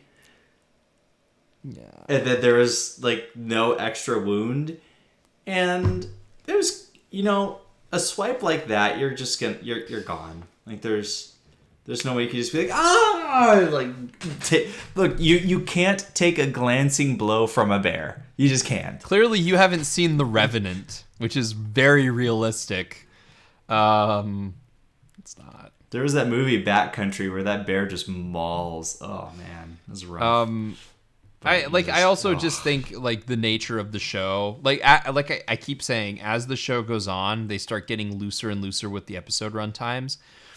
But I feel like they could have taken a little bit more time to push some of those ideas a little bit further, of, like, you know, Jamie instinct, like, I don't know. I don't know. It's one of those weird things. I think it's just going to be a weird Matthew thing where, like, if it's a scene I don't like, if it's a scene that doesn't land the way that I want it to land, I'll just be like, what could they have done differently? And really, I shouldn't focus on that, because, like, it, you know, it was a good scene. It's just a good moment, and I love the guard who's just like, I have one job, and that's to protect Jamie and get him back safely, given to me by Roose Bolton. So, you know. They actually kill the bear in the books, though. With the crossbow? You can't kill Bart the bear. Yeah. It wasn't just one guy. It was like 5 guys. But one guy can't kill the bear. I'll shoot the bear. No. Even with a crossbow. All right. Yeah. It's good. But yeah, they in the extras, they went into it about, like, well, there's no way we could have the actor or actress in with the bear. Like, there's just no way. No, they shot around it. But it was Bart the bear. And Bart the bear got his own credit on his own screen. The other thing is, like, the visual effects are getting better and better, and they start putting more and more money towards them. So they could have probably also done it where, and the tech might not have been there, because I think this is before Life of Pi, and Life of Pi is where, like Weta started doing insane things with animals, and also Life of Pi had, like, really incredible animals done by another studio. So they probably didn't quite have animal reactions down properly, but if they did it now, it would be CG bear and actors in the scene, and yeah, but, you know. in the extras, it was funny watching the actor for Brienne just going, just falling back into a bunch of pads. Yeah. Are you watching these on HBO Max? Okay, all right. I am. need to watch some of those. I like the extras. And they built the bear pit. They just built it out of timber and wood, and they talked about how they aged it with certain paints and finishes on it. And then they tore it all down. Because that's what you do. Filmmaking. Just for our entertainment. Do you have anything else to say about the episode, or should we move to the next one? I'm good to move on. I got to say what I loved about it. All right, Second Sons, also directed by Michelle McLaren, written by our favorite writers, David Benioff and D.B. Weiss. It's also bad because everyone piles on them because of... So Sansa's in this episode. This is a huge Sansa episode. It is. All told from the point of view of Tyrion. I'm just kidding. Right. I mean, I'm not wrong, but I'm also joking. So, should we just get the Arya stuff out of the way? Let's do it. Shooting. I'm surprised that they shot it from two different angles. That's the gist of it. Because they have the thing with the rock where she tries to kill the Hound, and the Hound's like, "Oh, if you kill me, you kill me. But if you don't, I take both of your arms." And then they have a nice conversation where it's like, where I think it's clear where the Hound's motives are, and I think they do a good job of like, I'm not she's like, "Oh, where am I?" It's like, "I'm taking you to your brother, and so that he knows that you're alive, and also." Is this Blackwater? Yeah.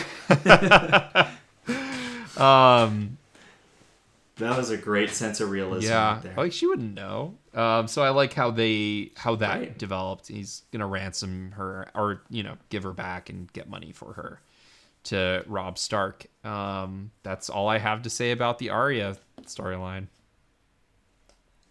In the books, it's raining like horrible torrential rains, and they have to cross something, and they can't, and so they find somebody to cross them, but it's super treacherous. It's like a very exciting part in the book where you're like, oh my gosh, are they going to make it across the river? And it's just like, it's crazy rip-roaring current, and then they finally make it across. And I think before we started the podcast tonight, I think I said that they cut some things from the books for the show. That was one of the things that they totally cut. It was like a whole big chapter. And that's okay. For the TV show, that was okay to cut. What happened with Arya? Arya and the Hound came across this river that was just crazy overflowed, and they had to get across it. And they found some folk who would let them get across. Yeah, it was pretty scary reading. It was quite a harrowing journey, but they made it across, and they go through some towns and some inns, and run across some people, take a horse or two. Right. Yeah. Exactly. Yeah. It's, in my opinion, for the show, it's okay to leave that especially because right? we're constantly talking Tom about things Bombadil. that they should cut for the like things that in the show they should cut, in the episode they should cut. So yeah, I think that would have been. You could do a montage, but the show never does montages, except for the one time with Tyrion. I'm okay. That's one part where, as I told you, if I knew it was going to happen, it'd be interesting to see what storylines would I could cut. Like as of right now, I cut Rickon's character out. I don't see a purpose. Yeah. But like I said, I haven't gotten that far where maybe Rickon actually plays a big role. I don't know. But right now, I'd be like, yeah. Let's just have 4 Starks, not 5. Yeah, okay. Or 3, not 4. Yeah. I wrote on here, yay, marriage! Well, woo, wedding! Where's the registry? Do you want to do that now, or talk about all of the other storylines? Whatever right, you want. Let's talk about the marriage. I mean, I literally have this episode. So, I realized that D.B. Weiss and David Benioff have very straightforward dialogue. which I kind of like, but I don't. It just like especially coming off of an episode written by George R. R. Martin, it just feels very like 5 steps back. Yeah. The marriage was fine. I don't know. I really like. I feel like I'm not gonna really have much to say about the episode. To defend the showrunners, I feel like they have really good dialogue for Tyrion, and that's probably about it. And for Jon, but Jon's dialogue isn't too complex. Well, I think they have good moments for them. Like, but also I think that you could argue that potentially the actor is carrying a lot of the legwork there. Well said. I know that. Let's see. Margarine calls Cersei the sister, and Cersei's like, "You call me sister again, and I kill you." Yeah. Well, Margarine's gonna be the queen, so you can't do that. Yeah. Well, that's true. But for whatever, let's just ignore that part. That like, I'm gonna be the queen, so Well, it's just like Tywin said. Cersei isn't as smart as she thinks she is. She's not. I felt like she didn't quite dive into madness just yet. Who? Okay. Cersei. Like, that's not quite something she would say at that moment. She hasn't gone completely psycho. She's gonna go psycho. I'm not there in the books, but I just know she's gonna go absolutely completely psycho. She's gonna go so psycho. Aerys Targaryen is gonna look tame. Okay. That's my feeling. That's my prediction. Okay. My prediction. But yeah, that was kind of a strange moment. The bedding. Well, yeah, let's go watch them take their clothes off. And I couldn't believe it when I read that. I was like, wait, seriously? Like, this happened? And then they did in the show, they're like, the bedding! I was like, oh my god. It's like a thing that they do in Westeros, is they just take their clothes off and look at them. Like, thank god. No wonder why people like weddings. Okay, that wasn't like... That's so weird. To me, that wasn't like super clear. Okay, part of me thought, so like Joffrey terrible because he's like, oh well, I killed your father, so I get to walk you down the aisle, and I was like, okay, that's good. And then he was a dick to Tyrion, which I was like, okay, that's good. And then when he was like that, the bedding thing, I didn't understand, but I figured it would be like this really weird, awkward, like, we're gonna watch Tyrion and Sansa have sex for the first time in front of everyone, and I was like, what? Yeah, that's what I thought too. That's 100% the what other I thought. thing. Like when they say the betting, it's like, wow, everybody just gets to watch them. Well, like do the their other thing. thing that would have been interesting is if Tyrion or if Joffrey had instituted prima nocta. That's where. Oh yeah, no! Yeah. I'm gonna have to look that up. No, prima nocta is when the king has. Like, if you get married, the first person that your partner, that you're, like, if you're in a kingdom, the first person that your partner, if you're, or the bride has sex with the king before she can have sex with your husband. So the king gets the first go. Prima nocta. It's in Gilgamesh. Gilgamesh is a terrible person. Thank you, ancient Sumeria. So, I'm surprised it didn't go that far, but, like, that would have been the ultimate, like, dang, like, Joffrey really has found a way to be awful to Sansa, which it seemed like the theme. And then Tyrion was smart, and they mentioned it in another episode. It's like, Tyrion has always protected you, so maybe this isn't as bad as you think it is. And what does Tyrion do? Protects her. And they go into their room, and Tyrion's like, I can't do this. You're 16 or 14, right? She's 14. Yeah. 14, so, yeah. And I think at the time the actress was like either 16 or 17. I was like, I can't do this. When you're ready, then we'll do it. And she's like, well, what if I'm never ready? And it's like, then I guess it's not gonna happen. And it's right. It's good. It's very tastefully done. super noble by Tyrion. Happens pretty much exactly the same in the books. Except Sansa gets to do a lot of dancing. She dances with like a bunch of people at her own wedding. Because she's like, well, it's my wedding. And this is really boring. And my husband's getting super drunk. And, you know, I want to do something. I want to go do this or that. And so she's like, I want to dance. And so she does have like, she has a lot of dances. And then, of course, Joffrey dances with her. And it's super awkward and like very like... creepy. Yeah, and Joffrey's like, you know, I can have you anytime I want. I can just take you whenever I want because I'm king. And it's like, yeah, you think you can escape me? You can't. Like, I can take you whenever I want. And it's just sort of that shadow of fear. Yeah, it's good. I did like how Tyrion like shoves the knife down and he's like, oh, if you try anything with my bride, you're going to be trying it with all other women with a wooden cock. I was like, I like that. That was good. I like that moment, but I do kind of wish it would be really hard to do, but it would have been nice to have Sansa have a little bit more agency in some of it, even if it is just like her dancing or her talking to Margarine or something. That's my piece. But yeah. So remember how... Oh, no, sorry. I was going to move to Shay. Yeah. So remember how in the previous episode, George R. R. Martin was kind of cleaning things up with the Shay thing, seeing what's going to happen with her. I don't know if it's going to follow directly with the book, but we'll see.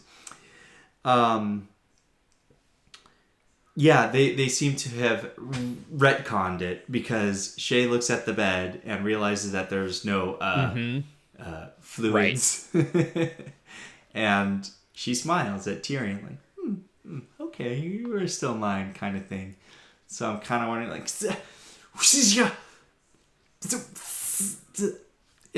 in the books, it turns out that Shay is indifferent to the wedding with Sansa. So Tyrion is like a little heartbroken, like, oh man, Shay doesn't really love me. Like, I totally love her and I told her that, but like she doesn't really, clearly doesn't feel the same to me. So, very different dynamic. Yeah. Very different. I don't know what the show is going to do. No idea. I don't know if they're going to follow the books or if they're going to go their own way, but now I'm kind of interested to see. Before I would just like sigh and shake my head, but now I'm like, well, let's see what's going to happen here. I don't know. Let's just see. I'll say it again. It's weird what the showrunners decide to do, like to continue and then decide to change.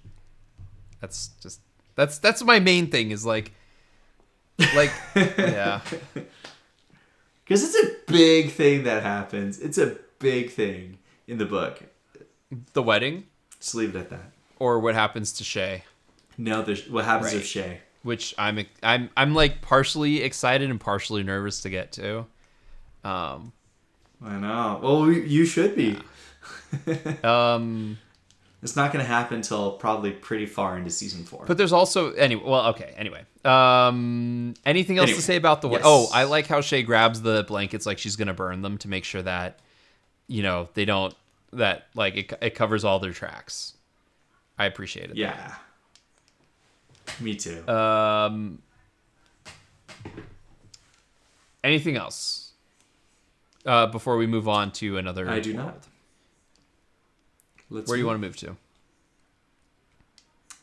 Let's do it. With Mero, the Titan's bastard. And he's got quite the foul mouth, that's for sure. Is he like that in the book as well? No, he's horrible. He's horrible. Just imagine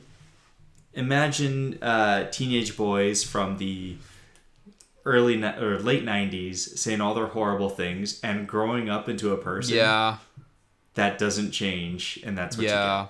Okay. Like, doesn't change their dialogue or anything, it just gets worse. Yeah, that's what you get. That was pretty awful. And then you meet Dario, and they chose an awesome actor for Dario. I'm like, not exactly the same description in the books, but I like the TV one better. Okay. He's cool. He's really cool, but you don't know if you can trust him. Right. I will say this now. Obviously, the actor generally plays bad guys. I didn't know who the actor was, but I have seen him in a lot of stuff. But I'm gonna call him heavy metal from now on. Well, he was in. Did you ever see Alita Battle Angel? Yeah. He's the guy that gets half of his face cut off by her. Oh. I'm gonna have to rewatch that movie. That was a good movie, though. Even better to call him heavy metal. Yeah, I mean, literally made of metal. But, yeah, he's got awesome hair. He does. Yeah, strong jawline and he literally has like Okay. a square face. I actually thought it might have been that one dude who was a member of like the Faceless or whatever, the guy who can change his face. I thought he might have been that guy again. No, Jack and Hagar. I thought it was Jack and Hagar, and I was like, I Faceless can't Man. remember his name because I just have a bad time remembering everyone's names. And I was like, oh, I guess it's not him. I don't blame you. There's too many characters. There's like thousands. I know, It feels like getting nuts. Yeah, I'm guessing it happens pretty much the same way in the book as it does in the show. Oh, No. okay. Completely So different. in the show they meet, and then the guy. Oh, right. It couldn't happen the same because we didn't get the camp scene where, what's his name? I'm gonna forget his name. Where Dario is like, they're like, oh well, we should just kill her, and then like spoilers, Daenerys is in a bath, which I guess because they wanted to have like, they're just like, we need to hit our Daenerys nude quota for the season. I guess. Yeah. You know what, Emilia Clarke, good for you for like fighting for a better contract later on. Seriously. Like later on, after I think it's like maybe after this or the next season, she was just like, if I'm gonna have to be naked, I need to see more male nudity in the show. So, and then everyone's all, she didn't get naked anymore, and I'm like, no, you know what? Good for you. Like, you dictate your terms. I don't know why they would complain about something like that. What? Less nudity? Yeah. Different time. I think I like don't know.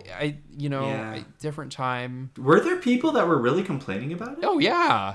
I'm sure there were a few. Yeah, it happens all the time. I didn't realize that. Like it was, after the first, that if much you're a of new percentage actress of the and like fan the only base. way you can get in is like being on a show where you have to show yourself.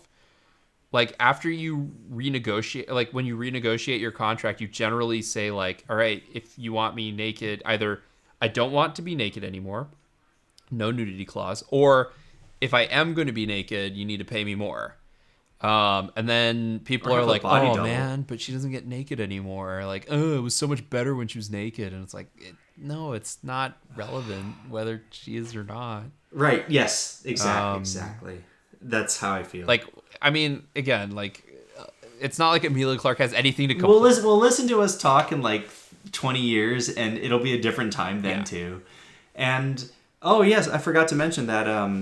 I'm sure that French teenager who's smoking the cigarette and wondering where his next baguette is coming from is probably thinking there was not enough nudity. So anyway, what's his name? Dario enters in, and she's in a bath, and then he's like, oh, I killed these other guys for you. I pledge my allegiance to you. And she's like, why? And he's like, because I love beauty. And I'm like, Okay. A little bit different. I didn't go back all the way to look Okay. for it, but that's because it just happens differently. There's different sellsword companies. Second Swords is one of them, and I remember Storm Crows was another one.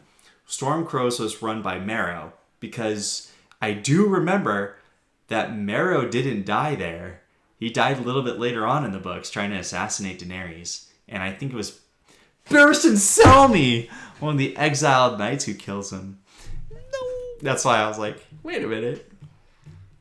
So I thought, I was like, okay. And but Dario did kill his other his partners. like, So that part was true. It just happened that one of them was Marrow, which, it wasn't. It was a different sellsword company. So, I mean, it's okay. Like, I'm not.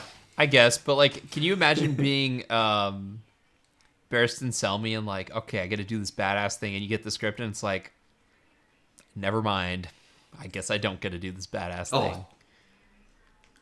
He's so good, and I think at that moment too, if it's kind of coming back.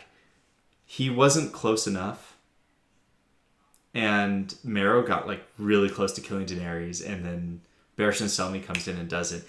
That's right, and that's when it's revealed that he is Barristan Selmy. Because up to this point, you're like, he's just some like really smart squire who's definitely not a squire. We don't know his history, and just like boom, it's revealed that he's Barristan Selmy, and it's like, oh my god, and I don't know, like they took a different avenue with the show. Where you don't know it's him, or I mean, you do know it's him in the show, and you don't know in the books, and I don't know. I haven't really. I think the face would give it away, but nobody remembers that it was him from season 1. Right. Nobody. So would remember that. and you do two things: you give him a wig and you give him a beard. But yes, people would be like, oh, that actor. Oh, but he played Barristan Selmy. He must be Barristan Selmy. So yeah, that's true. It'd give it away. So they probably made the smart choice. But then you could hide your hand, and then the viewer would be like, I knew that was Barristan Selmy, but Daenerys did not. That was the other thing I was gonna say. Or you do the Alfred Hitchcock thing. You create the dramatic irony. You know he's Barristan Selmy. Daenerys doesn't, and that's where the tension comes in. Who is this guy? We know the last we saw of Barristan Selmy, he was working for Robert Baratheon. Is he good or is he bad? We don't know. But this show, they're just like right off the bat, they're like, Jorah's like, so why are you here, Barristan? He's like, oh, I'm here to serve the Targaryens. He's like, the Targaryens that you helped slaughter? Sir Barristan the Bold. Yeah, I'm good to move. Should we go to Dragonstone or Beyond the Wall? Dragonstone. Dragonstone it is. All right. Yeah, so Melisandre gets like really hot and heavy with young Christian Bale. But there was not enough nudity. And I need another baguette. I need to see the red woman's bum. The bummiousness. One more time. Okay, so before that happens, though, Stannis goes to see Davos, and the inside the episode kind of like makes it explicit, but I can see why they would need to, where they're like, yeah, Stannis needs Davos to bounce ideas off of, even though they kind of say that in there where he's like, my king, why did you come to me now? Why not yesterday or the day after? You came to me because you need because you need your conscience clear, because this boy's innocent. And like, they have this like, it's like, they manifest what you would normally think would be an internal conversation externally, which is fine. But like I said, very straightforward.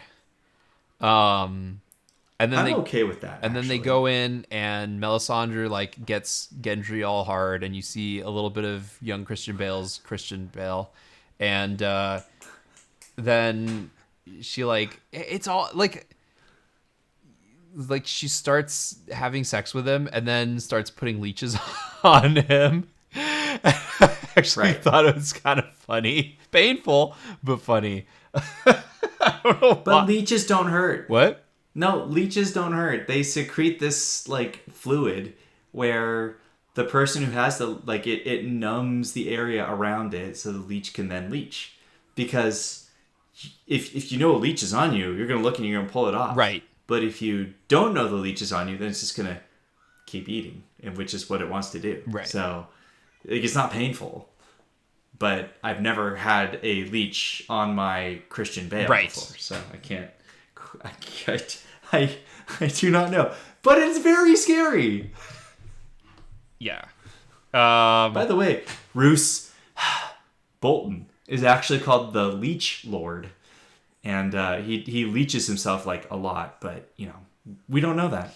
No, we don't. No. Well, also there's so much character, like little like funny weird things. Didn't people leech back in the day to like remove illness, right? That was the idea. Is like yes, they did. They're so like they also used to bleed people where they just like cut them and like drain their blood back in the day as well. Get rid of that poison because it won't circulate if you. There's a line in Captain Blood where like the governor of Port Royal has gout and like Peter Blood's about to leave and he's like, perhaps you better bleed me again. And Peter Blood's like, all right, but I'm gonna bleed you even if it has to kill you. I'm gonna cure you and put you to sleep because he has to break out of the jail at that time. But anyway, so I always think of bleeding whenever I'm always like, ugh, God, back in the day, medicine sucked. Yeah, it did. Yeah, I just didn't like. I wasn't sure what was going on. I'm sure they were setting things up, but I just thought it was weird. Like they tease that they don't hide their hand very well in the sense of like it's like because you don't want him sacrificed, and it's like wow, way to come out and say what we were kind of hinting at. You could have just let the viewer think it, but then she doesn't. She just takes leeches, throws them into the fire. A couple of names are said. And that's the scene. It went from like really interesting to like really like sexually charged in a sense of like the foreplay and like the way that she kind of seduced him was really well done by the actors. And then it went to like hardcore sex and then like a weird torture scene where she's leeching him, or a medical scene, I guess you could say. My first thing about Dragonstone is that we get to see the painted table again. Yeah, we do. I'm so happy. I love that set piece. I love that set piece. I wish we could have seen more of it, though. And yeah. And then there's King's Landing, and then there's Dragonstone. And I just imagine that the Targaryens, when they had their dragons were like their private jets. Oh, yeah. And they would, yeah, King's Landing was just called King's Landing, and you have the Red Keep, but I think for the most part, the Targaryens were on Dragonstone. Okay. I'm sure they had to go to King's Landing to rule, but just Dragonstone seems kind of the spot. I've even in the books, I haven't been to Valyria yet. That's where the Targaryens came from, is from Valyria. But I kind of imagine Dragonstone is kind of similar to Valyria. But, I don't know. Okay. I've just thrown that out there. But yeah, I kind of figured like, oh yeah, they're like private jets and they fly there and there. And, yeah. Me and my weird mind. Yeah, so I'm so glad that we got to see the painted table. So before I talk about Melisandre, I feel like Stannis, they did a good job on Stannis because this is about... So we first saw Stannis at the beginning of season 2. And now we're towards the end of season 3. Mm-hmm. And if you look at him, he looks a lot older than young Christian Bale. Young Christian Bale looks the same from season 1 to season 3. But Stannis does not. And I think they kept true to the source material. I wrote here, Stannis looks like a president after 8 years. And that is on purpose. I don't know if I agree with you on that. He starts to look old and haggard and like hollow-eyed and hollow-cheeked and just sort of like prematurely aging because of basically what the Red Woman's doing to him. Kind of leeching his life force out of him. So that's I feel like they're aging him, but subtly. You don't really know until you go back and you look at him at season 2 and you realize everybody else looks pretty much the same but him. So okay. I did notice his hair is a lot grayer than it was, and he just looks a little bit older. So I think that was done on purpose. As far as the awkward scene, there's power in King's blood, and I forgot this happened. And then I looked in the book, and when I read the chapter summaries, and I went back into that chapter and I read it at the end, and I went, oh my gosh, I do remember this. There are 3 leeches with the king's blood in it. And he calls out the names Joffrey, Balon, and Robb. And basically kind of hoping that they die. Okay. Sort of thing. So we'll see if that spell works. So whose point of view was that from? Was that from Davos? Davos. Yeah. Okay. There is no seducing scene. He just walks in with him, and then the leeches are brought forth. There's no young Christian Bale. It's a different character. Is But Gendry? that's when Davos... Is Gendry in the book?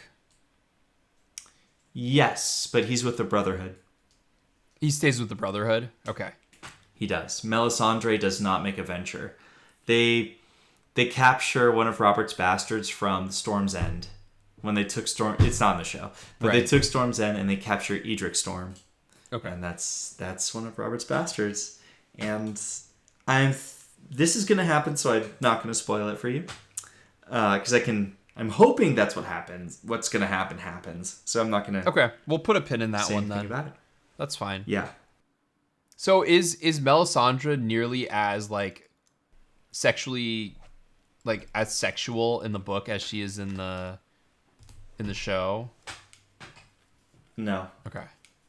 I wonder why I wonder why they chose to go that direction. Well, I mean, I can make a guess, but still, it's I don't know. The birthing of the shadow creature's the same. So the showrunners decided that, oh, well, to birth something, you have to do something before the birth, and I guess none of them have heard of Christianity or any other religion. or dark Christianity, man. Well, but I mean, like, Immaculate Conception is a thing in many religions, even if it is just like a shadow creature. Yeah. In the book, I imagine the Red Woman to be tall, slim, dark, red hair and everything, but just dark. She's got red hair. She's got red eyes, and she has the ruby around her neck. I thought she would be older. Like, not that the actress who plays her is like super young, but like I don't know. I just from like the stuff that I heard in a dance, which again doesn't really describe her too much. I just like she's like, oh, she's the Red Woman, and I just figured she'd be. I think that she's well cast. At first, I wasn't sure, but now, like, yeah, no, she was really well cast. She plays the role very well. No, she's great. She's great in the role. I just... this actually did happen at this point in the book. Basically, give me the boy and I will wake the stone dragon. Meaning that if you let me burn the bastard, I will give you a dragon. It's a stone dragon, but I need the king's blood to do it. So okay. That is known at this point. So they didn't reveal that yet in the show. If I were a showrunner, that's definitely the direction I would go. To reveal the stone dragon, wake it up. Yeah, say that, give me the boy, I will wake the stone dragon. And then kind of what happens with that. So. We'll see where they go. We'll see if the showrunner... I'm ready to talk about the last thing that happens. Yeah. Just because, like, the episode to me is so... whatever. I don't know why. I'm terrible. T-Dog the Slayer. Yeah, they spend a lot of time talking about how Sam says fancy words and how Sam doesn't know how to build a fire. And I like that. Actually. Then they go inside and they try to name the boy, and then Sam hears something and he goes out, and the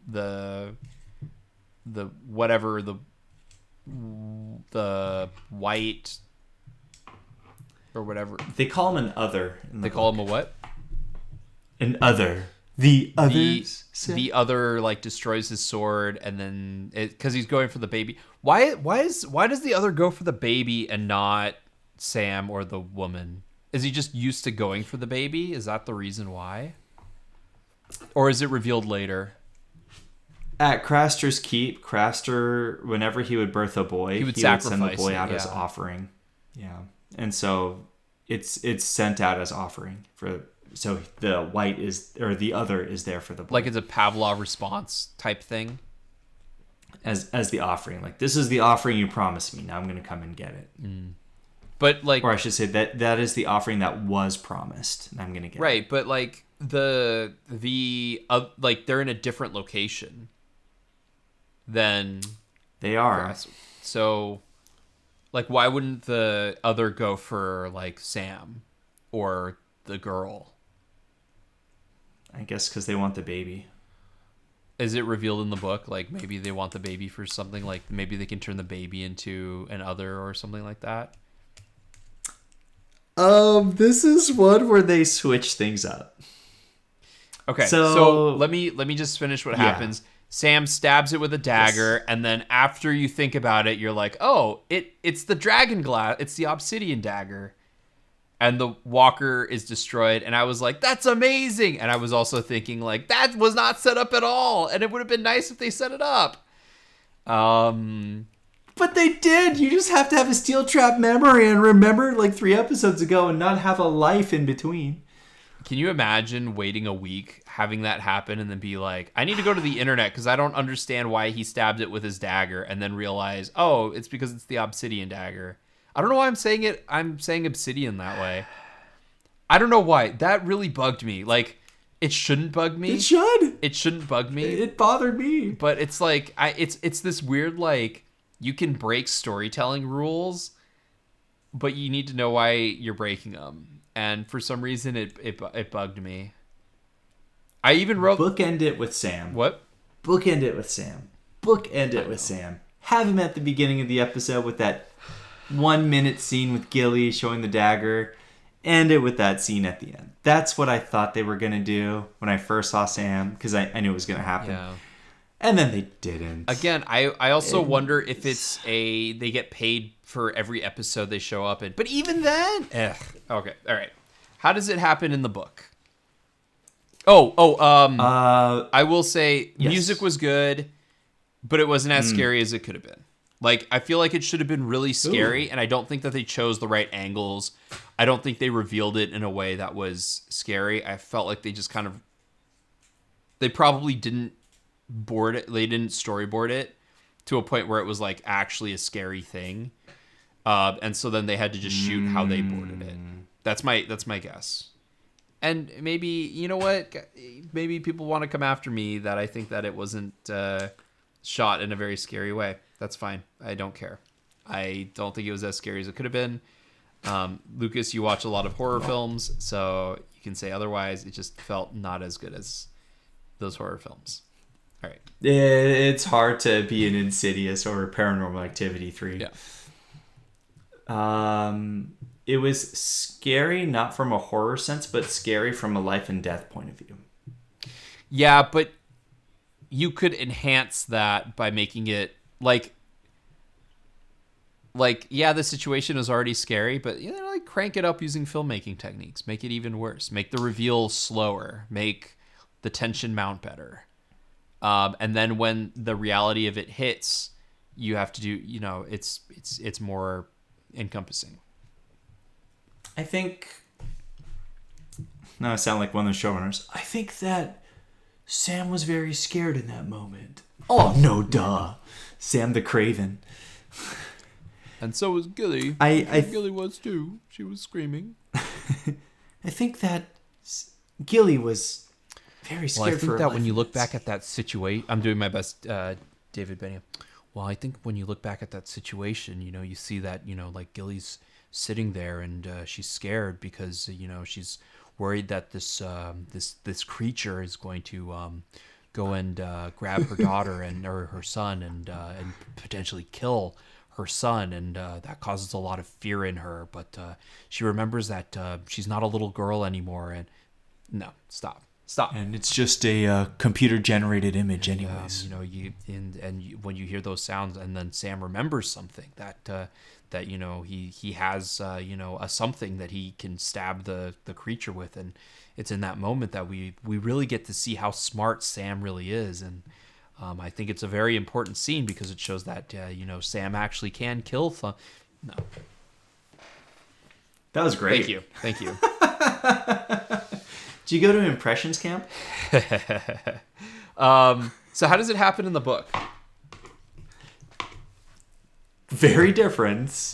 So every Sam chapter is like huge, just like monumental, pushes this part of the story forward in like light speed, even way more than John's, because John's with the wildlings. Sam, he deals with the otherworldly stuff. Okay. At this part, Sam leaves the Fist of the First Men with everybody, and they make this circle of torches, and he gets left behind because he's tired. And Gren and Small Paul, who's a like really big guy, and somebody else stay behind with Sam. And Sam just doesn't move. And you know how big he is. Well, Small Paul comes in and picks his lard butt up and carries him. Yeah. It's like really, really sad. And then all of a sudden, they are... it gets cold, and the snow comes, and it gets really cold. And then that's when they see the two pale blue eyes by the tree. And they're like, what the heck? And it comes, kills Small Paul, and then is going after Sam. And Gren is there, right? And Sam's there, and he's starting to get choked out. He pulls out his sword, nothing. And he's so like, you know, it's either that, or I think that he's actually after Gren. And Sam just rushes from... No, that's what happened. Yeah, he's choking out Gren, because Gren comes in with his sword and nothing happens. And then he's choking out Gren, about to kill him, and Sam's like, he just rushes forward and sticks that dagger in the other, and he just shimmers and like dissipates, basically. Saves his friend's life, and he becomes known as Sam the Slayer. That's awesome. And then they get to Craster. Okay. So it's all out of order. It's out of order. And it bothers me because in that... Two reasons. Reason one. The others are at the Fist of the First Men, and then you have Craster, and then you have the Wall. Well, Sam and Gilly are between Craster and the Wall. Right. And it doesn't seem like that one other is all the way over there. Now, they set it up in the show because he's trying to get the baby and all that. So I guess. But that's one reason that it bothers me. So then does the stuff with Jeor and Craster where they both die and Sam runs away, does that still happen in the books? It does. And he runs away with Gilly and Gilly's baby? Yes. And they can't name the baby Randall, which is a shame because that's our last name. It's just like an insult. Thanks, George. Because I'm on a first name basis with George R. R. Martin. It's okay. Okay, so I'm interested to see where it goes now that they made. And again, I also wonder if they were like, all right, we have to put like they wrote all of the episodes and they're like, oh no, we forgot to do something. We need to put this in the show somewhere. Do you like where it fell in the show, or do you like it in the book? I don't think so. Because it's a monumental thing. There's no way you can forget about it. The other reason why I don't like where they put it in the show is that in the books, when he kills him and he finds his courage in himself to save one of his friends. In the show, so it's sort of more from within. And in the show, it's to protect Gilly and the baby. Mm-hmm. So I guess, I don't know, maybe it's more of a selfish thing where I liked it where it's his courage that comes from within for him versus... Damsel in distress. To protect. Yeah. So, I mean, it could go either way. I mainly had a problem with the location, but you could argue that Sam is terrible with directions, so where he thinks he's going towards the wall, he's actually backtracking and going away from the wall. So you could argue that. Yeah, but I feel like you'd have to set that up. They didn't set it up. Yeah, and Gilly kind of knows the terrain. She would. Yeah, know. She would know where I also don't think that the showrunners particularly care about the geography. Yeah, I feel like that's one of those carryover things from like, oh well, and George is writes these vivid descriptions and creates these vivid maps of the world, and it's just so compelling to watch these vivid maps come to life, and but I don't think they care. Like, about. It was cool to see the red fork. That's where Robert smashed in Rhaegar's chest. Oh, that's where Arya ends, right? Yeah. Wait, no, the red fork, not the trident. Close to the trident, but it's not the trident. It's cool that that's the big waterway. I think that's kind of cool seeing. Do you have anything else to say about Sam's story? I do not. I don't either. Anything else to say about the episode? No. I'm excited to see where these things are going.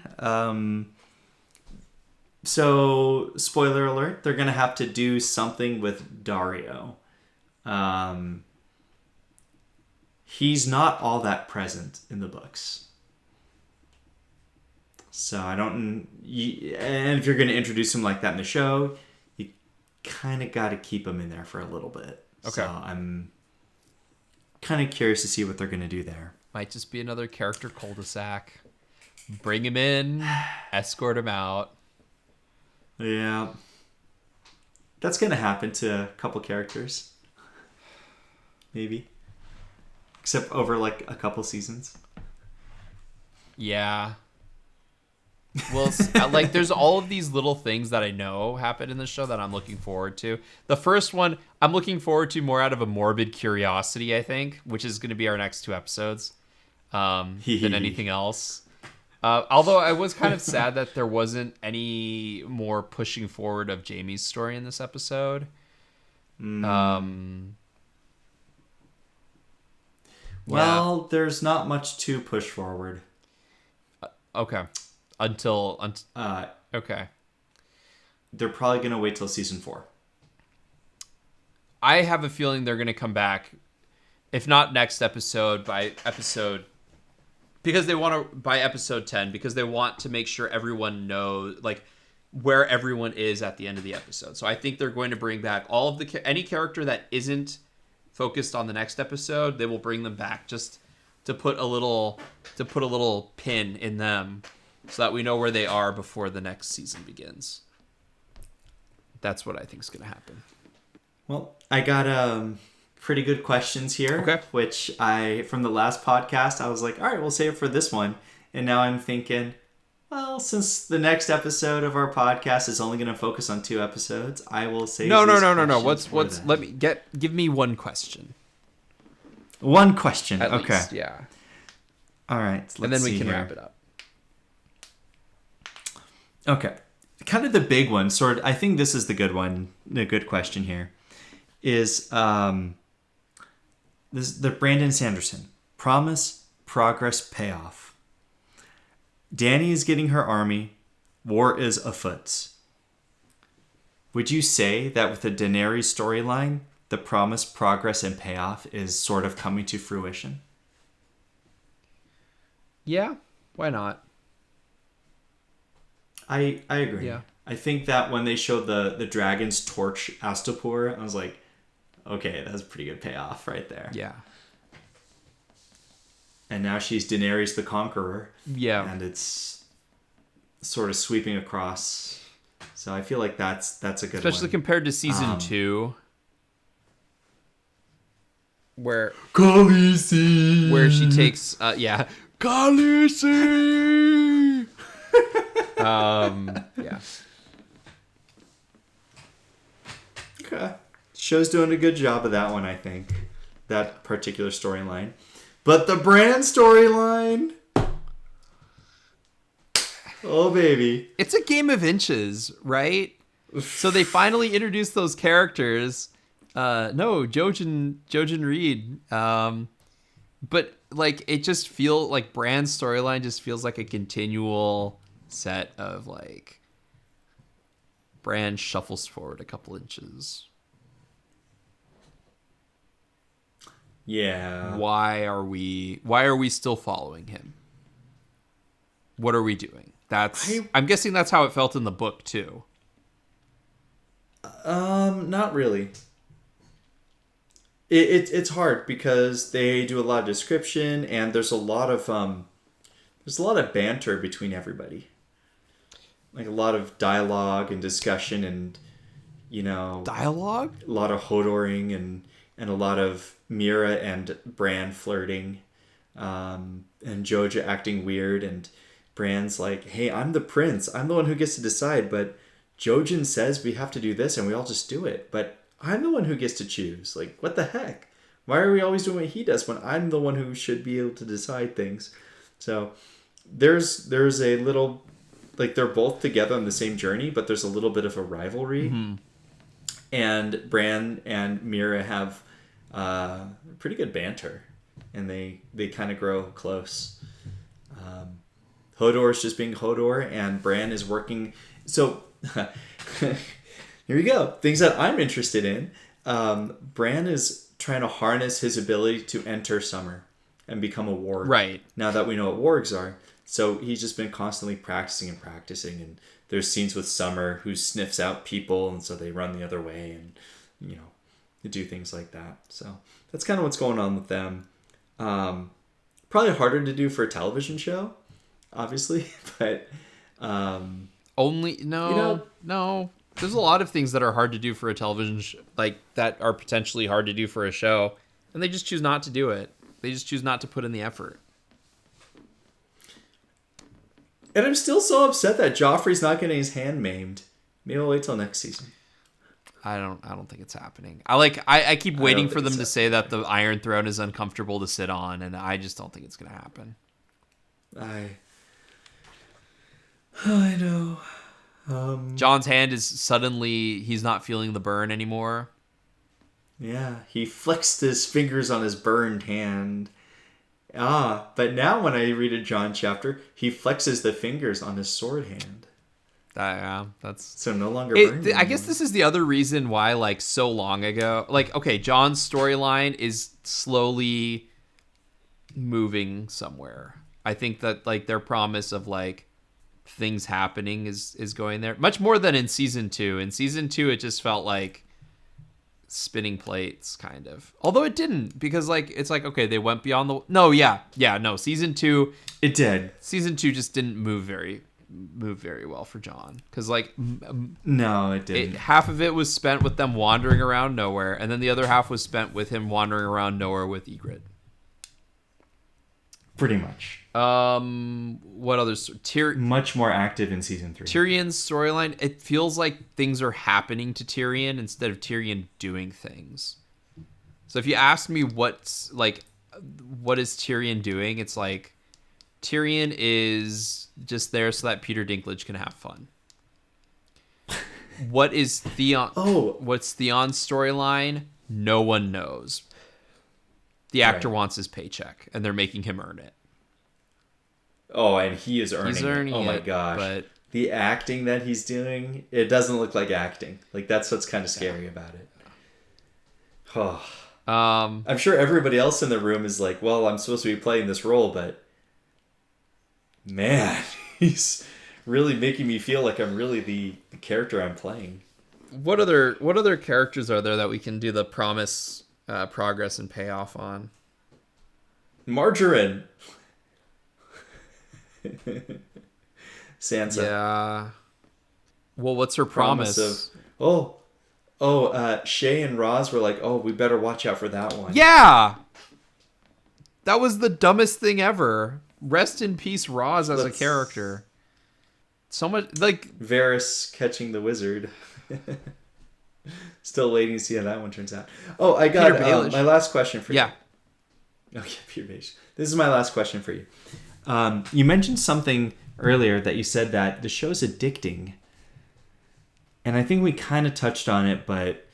I mean, I'm super invested because I love the characters and everything. But I remember you were kind of lukewarm about the show, but now you're just like... As soon as that episode ends, I know you want to watch that next one because I feel it too. Yeah, I do. Part of it's like what they tease in the episode. I think the other part of it is like, as much as we make fun of the fact that David Benioff and DB Weiss just push everything forward a couple of inches, they do it in a way where there are certain storylines that I'm excited about and certain character crossovers. I think you've done a better job of teasing some of this stuff. That I want to see. So, like, there's little landmarks that I want to see, and, like, building towards those is interesting. There are others that I have no idea where it's going. and I'm interested to see where it goes. I think the draw of it is there are characters that I want to continue watching, like Tyrion. I'm very much a fan of Tyrion, and I think everyone is because Peter Dinklage is so engaging as an actor. So I want to see where Peter Dinklage's character goes. But like I don't like we didn't cover. John didn't do anything in this episode. Which I don't know. Like maybe I'm a weird outlier, but like I just don't have a strong connection to Jon Snow. I don't know why. I feel like I should have a much stronger connection to him, but I don't. I think I know why. Why? I think I do. Why do you think? Because things are going good for him ish. I mean, I haven't really since the beginning. Well, he's with Ygritte, and he clearly has feelings for her, yet they're kind of marching towards the show this battle. I haven't connected with him that much since the beginning of the show. Oh, interesting. That's why I feel like it's weird, because like I feel like I should connect with him. I don't know if I analyze it too much, I'm gonna just like come off. Yeah, I know. Because I was like, I kind of find Sam stuff annoying because like it feels like nothing's happening. It feels like there's a lot of stuff where nothing's happening, and They could have moved John's storyline a little bit faster. I'll be the first one to admit it. They could have moved his storyline a little bit faster. Who's Sam's? John's. Or give him more to do. Like, dude, do you remember Mance Rayder was at the beginning of this season? Yeah. Where is he? We're just... Actually, I know where he is. We're just spending days and days of him walking across and like... I don't know. I don't know. It's weird. I don't know. But I think it's... They didn't Avatar it, did they? They didn't Avatar it, did they? No. They were supposed to. They kind of did. He's kind of learning their ways. I learned how to climb a wall. I didn't know how, but I climbed a wall. I think it's like that slow drip of the stories moving forward incrementally. Giant events that are building to something. But like this episode was like, it was an important one because they had the wedding. Mm-hmm. But I still felt like I didn't really have a lot to talk about on this one. So I don't know why. And the only thing I can think of is there are characters that I want to see. Like I always forget about what's happening in Arya's storyline. But I'm interested to see what happens with Gendry. Yeah. Yes. And Daenerys, and like what's going to happen with Daenerys. And I'm waiting for Pedro Pascal to show up. Although I was told that he is in surprisingly little of the show. Yeah, I was talking to one of our friends, and he says that Prince Oberyn, played by Pedro Pascal, is like a fan favorite. I think everybody loves him. Everybody loves Pedro Pascal. That's why I can't wait to see The Unbearable Weight of Talent. Even Nicolas Cage loves Pedro Pascal in that movie. Have you seen the trailer? Yes, he does. Where he's like, I don't want to kill you. I don't want to kill you. I love you. I love you too. Like, oh. So, do you have any last thoughts? Well, it's wedding season. We've had the first one. All right, we got Edmure Rosley coming up and Joffrey and Margarine. All right, time to bust out the tuxedos. Oh, man. I think that's my last thought. So for the next episode, we're just going to cover the last 2 episodes of the season. And that's probably the structure we're going to go for the rest of the show, where we do 4 episodes, 4 episodes 2, 4 episodes, 4 episodes 2, until the seasons change and they no longer... Because I think starting with season 6, they only do like 6 episodes a season. Let's see, 1, 2, 3, 4, 5, 6, 7, 8, 9, 10. Sorry, season 7 and 8 is when they significantly cut down on episodes. True, but remember, we're still in autumn. And that's one thing that like I noticed in the books where I'm like, oh man, it's still autumn. At the end of Storm of Swords, it's still autumn. And in Feast for Crows, I'm like, you know, it's sort of building for this winter thing. It's you want to write 7 books, and we're already like halfway through book 4 and book 5, and there ain't no winter. The last 2 books must be winter. It doesn't feel like a lot of... I don't know. Maybe I'm weird. It doesn't feel like a huge amount of time has passed while I'm watching the show. I might be... It's hard. I might be It's crazy hard, thinking that. But like... Well, because there's so many storylines, and they all get pushed forward a little bit, and they each have to have time. And so, even though you watch the show and you're like, wow, I've just watched... You know, we watched what episode... That was episode 8. So we watched 8 hours. Mm-hmm. But each of the stories have only moved forward like 10 minutes each. Mm-hmm. So that might be... That might... Well, should we close out this verse? Let us end the verse. That is the end of this verse of the song for Sir... No power in the verse can stop me. What? No power in the verse can stop me. Shout out Firefly. No, that verse. No apostrophe VERSE. For us, it's just a regular song verse in the song of Sir Waymar P. Royce. I am Matthew. I am Lucas. And make sure you wear your tuxedos for our next episode. Weddings, weddings, weddings. Bells, bells, bells. Red and burgundy. Red and burgundy. For our blushing brides. I have no idea what happens. Well, I kind of know what happens. I'm just very sad.